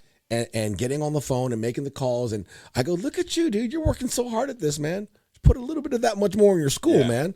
Geez, I don't see you working on papers all weekend. You know what I mean? It's like, so it was cool. It was cool, not cool. Yeah. Right. That's what it was. Exactly. And then, going just a little more depth into that. I think there's been a big, I think we're in a really good basketball renaissance right now, just culturally overall, between the NBA, basketball content creators like Ball is Life and the things they do, and people making their own hoop segments and basketball. I don't know what, I guess personalities, I guess you could call it, like Marcellus, Driffty Jay, all those guys, and it's kind of cool watching guys from Sacramento, really have a heavy influence in it and whatnot. Where do you guys see in the NIL deal? Just everything. Where do you guys kind of see this evolving? You know what I mean? Shoot, I don't even know, man. It's scary when you think about it. I mean, I've seen more like videographers and photography now Yeah, at tournaments, yeah. right? Like there's there's a bunch. I of would videos.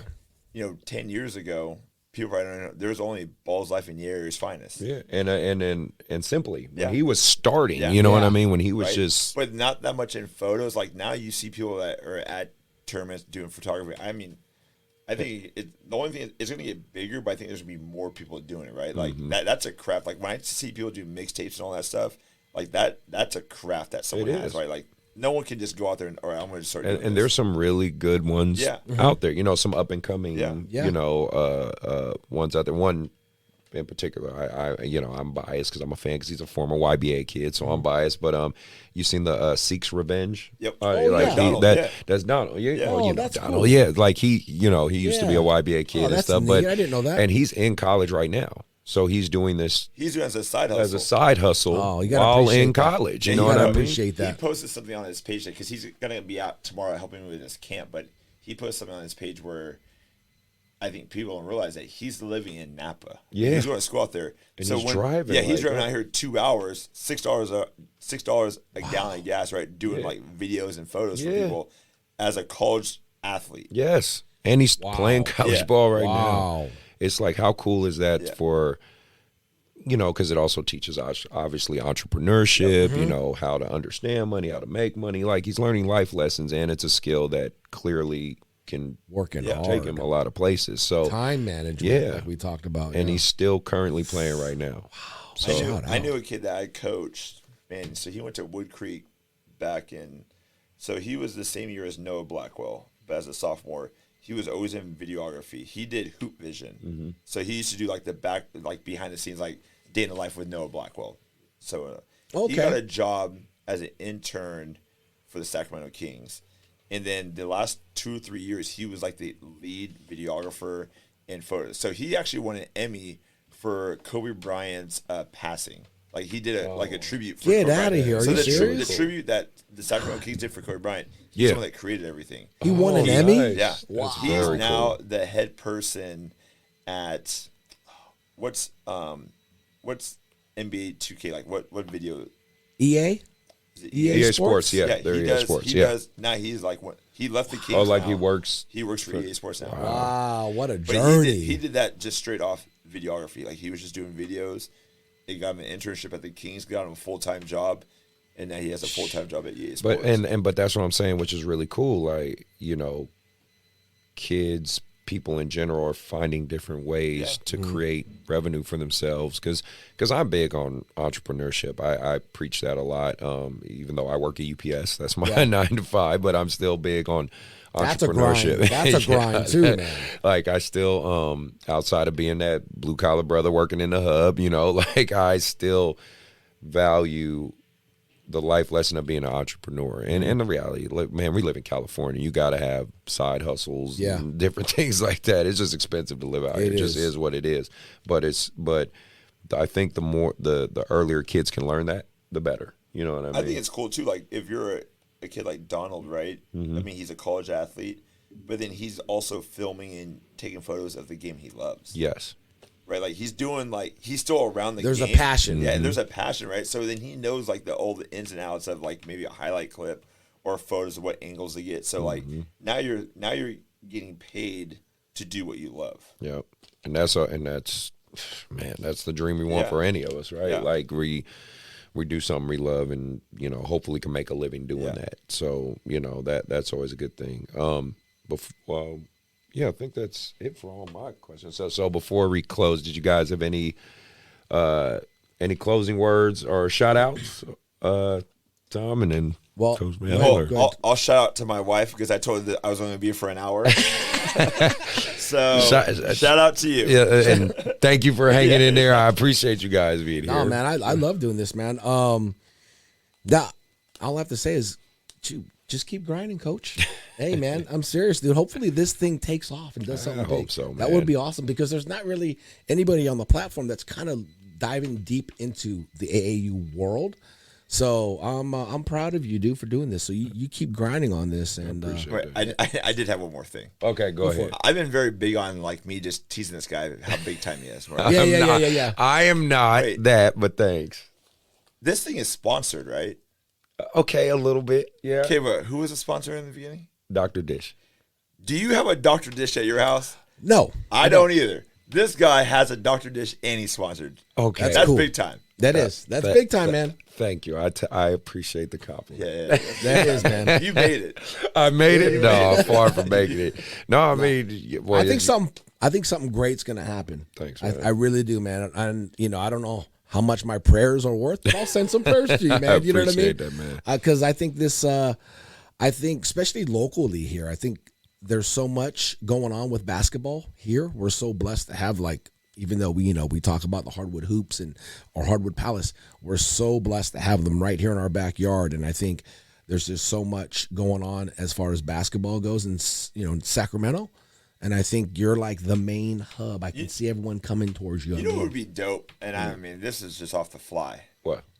Why not do because you coach a lot. Well, why not have like post-game interviews or like bringing a kid in to like do a little straight podcast? I know what you mean, but no, I've thought of doing that. I think it helps. We talked about like the life lessons and like the people skills and talk. I think what hurts a lot of these kids is I also get high school kids, seniors like, coach, I'm about to talk to a college coach. What do I say? Like they don't know how to talk to someone. Right. Because they're always. It's just easy to text someone on the phone. Yeah. Right? Like they don't know how to have that dialogue. Yeah. So, man, that could be something where you just go over there and be like, hey, just start pulling. That's what I try to do. Like on my YouTube channel, I have I will need to get back on it. Like I said, consistency, right? That's the hard part. But I do street interviews. Yeah. I was doing street interviews at Courtside and at Hardwood. I'd take kids or I'd ask, or I'd have like 3 questions and I'd just pull coaches or parents and say, hey, this, what do you think of this? Like I remember one I was asking people, should AAU basketball be free, or why do people have issues paying money for AAU basketball, or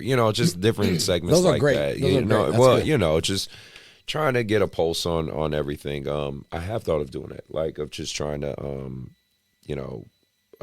take a kid to the side and say, okay, what have you learned today, or what did you enjoy about it? Because I think that's something like as much as many people have done this, right? Like a podcast or just like certain things. No one's have like tapped in on that side of it, aspect of it. And well, it's like, because I mean, I listen to podcasts all the time. I listen because I'm at UPS. When I'm at work, I kind of listen to podcasts or zone out. Yeah, or I'm listening to audiobooks, right? That's it. And that's kind of where the idea sparked from, right? I was listening to Matt Barnes and Steven Jackson's All the Smoke, right? And I was like, okay. Well, they talk to a lot of the top end, right? They talk to the NBA players, NFL players, all the famous people, all that. I said, well, I want to create a platform and a voice for the people in the trenches, where the grassroots side, right? Where we get the Jacob Gilchrist before they get to UC Davis. We get the Yakub Mears before they get to San Diego. Like, why not try to create a platform for these people to say their stories? You know what I mean? And well, like you said, slowly but surely, I kind of, I guess, moved up the food chain little by little. I got that Bobby Jackson episode I need to get out, and I really, really liked how that episode. We had some real, like, we talk real. Like, I was talking to him about his upcoming. He's honestly the funniest guy I've ever talked to. Yeah, man. That's cool. Bro, we talked about like how, like, I have one question in particular, because I wanted to make sure when I made this show, I asked the hardball question. So I asked him, I said, have you had a hard time coaching NBA guys? Or, you being at the G League level, getting guys to understand you're at this level for a reason, dude. I know you think you're better than all this shit, but like, you're not. You're here to work, to get better, to get that 10-day contract or that NBA contract. Like, we broke all that stuff down. I can't wait to hear And he was very honest. He did not hold back or was like, no, I don't feel comfortable with this. No, he's like, he just went in. Yeah, he's like, I'll tell you. I love it. I will 100% tell you. So, no, that was a really cool episode. I'm definitely going to release that one soon. So, yeah. Let me go. Oops. Yeah. signing off or something? Yeah, well, I always got my intro. Well, I wasn't done. Intro. I wanted to say one more thing before we go. Where's my camera? Is this my camera right here? Yeah. I got to put Coach Collins on the spot right now. Where was Usher at 7 o'clock? Oh, here we go. I saw you doing this too. Come on, that man. is hilarious. Come on, man. Where was Usher at 7 o'clock? He was in his drop top, cruising the streets. Cruising the streets. That boy, he did it. Hell yeah. Of course I know that, man. Of course I know that. Some people don't know it. My son, hilarious. Kainoa. I saw you doing that. Come on, man. Everyone's knew it though, right? My baby, Kona, he knew it. And he's like, wait, what'd you say? And I'm like, dude, how do you know? That's just Kainoa. At that age, he's not listening to me. Yeah. Listen, one of my former players is a famous rapper, and I still find that hilarious. You know, DB Bout a Bag or whatever. That's all these kids listen to. DB Bout. That's so funny, man. Like, Derek, what the fuck? Like I know the kid. It's like he's a famous rapper now. And then when you see these other kids looking up to him, like, that's what I'm saying. You're like, wait, what? They're like, Coach, you know him? I'm like, yeah, I know him. I had to deal with him for 3, 4, 5 years. So like, funny, I didn't know that, man. Yeah, man. When we were on that Driffty, right? When he had the girls, he's like, "So you know Driffty? Can you introduce me to him?" It's hilarious. I'll call him real quick. But again, I love that part of AAU basketball and what it entails. Yeah. So once again, before we sign off completely, if you made it to the end of the show, you're a real one. If you came in off and on and you made it, you're a real one. I appreciate you. Again, maybe hit that like and subscribe button if you're checking out on the YouTube. Hit the follow if you are checking it out on the audio side. Just one more. Oh, let me get some shout outs real quick. Shout out to Kai Huntsberry again. Really proud of you, kid, man. Keep your grind. Shout out to Jordan Ford, man. You know, great to see a hometown kid make it to that level. Shout out to Coach Barnes from Bakersfield State. Keep doing what you do, brother. We love the content. Love that you are a voice that these kids and parents need to hear, because they think us AAU guys are all fucking crazy and we don't know what we're talking about. So keep doing what you do, brother. Again, Coach Mel, Coach Tom, I appreciate you guys being on the show. Hopefully again later down the line we'll do part 2, part 3, part whatever. Like, you guys, my pleasure, man. Keep doing what you do. Did you guys have any thoughts or any shout outs real quick? No. I don't know if you guys know, but I am in the aquarium hobby, and so it's super healthy for coaches to have aquariums because it reduces. Hey, this is a known fact. It reduces blood pressure, stress, and anxiety. So every coach needs your yin, your yang, your zen moment. Hostility, coaches, the whistles being blown. You come home and you zen out with your aquarium. And I am going to send links to that, because I did forget to say that part. Oh no, it's all good. No, they need to know that. Like, this man has a great. I've watched you. I've subscribed. I've actually watched what you do. I've learned a lot about fish watching you, because I had no clue. My kids I coach had no clue. It was like a parent saw me and they're like, "Is that Coach Mel?" And so my kids see me as, get back on defense, box out, and then they see this guy, they're like, and I'm like, hey, we're going to go to the fish store. They're like, who the hell is that guy? You're the fish whisperer. Right? Yeah. He's the fish whisperer. So they're Absolutely. like, who's this guy? We don't know Coach Mel. Yeah. And then Coach Tom, the only man that tries to have a better shoe game than me. So I ain't gonna lie, I like the drip. Yep. Thank you. Yeah. How many pairs are you at right now? Probably around 7. Oh, almost 7. Ooh, 100,000. No, 700. Oh, okay. Wow. I'm telling you, man. But no, check these guys out. Please follow them, see their journey, support them. Again, thank you for listening. If you're on the audio or YouTube side, we appreciate you, and we are out.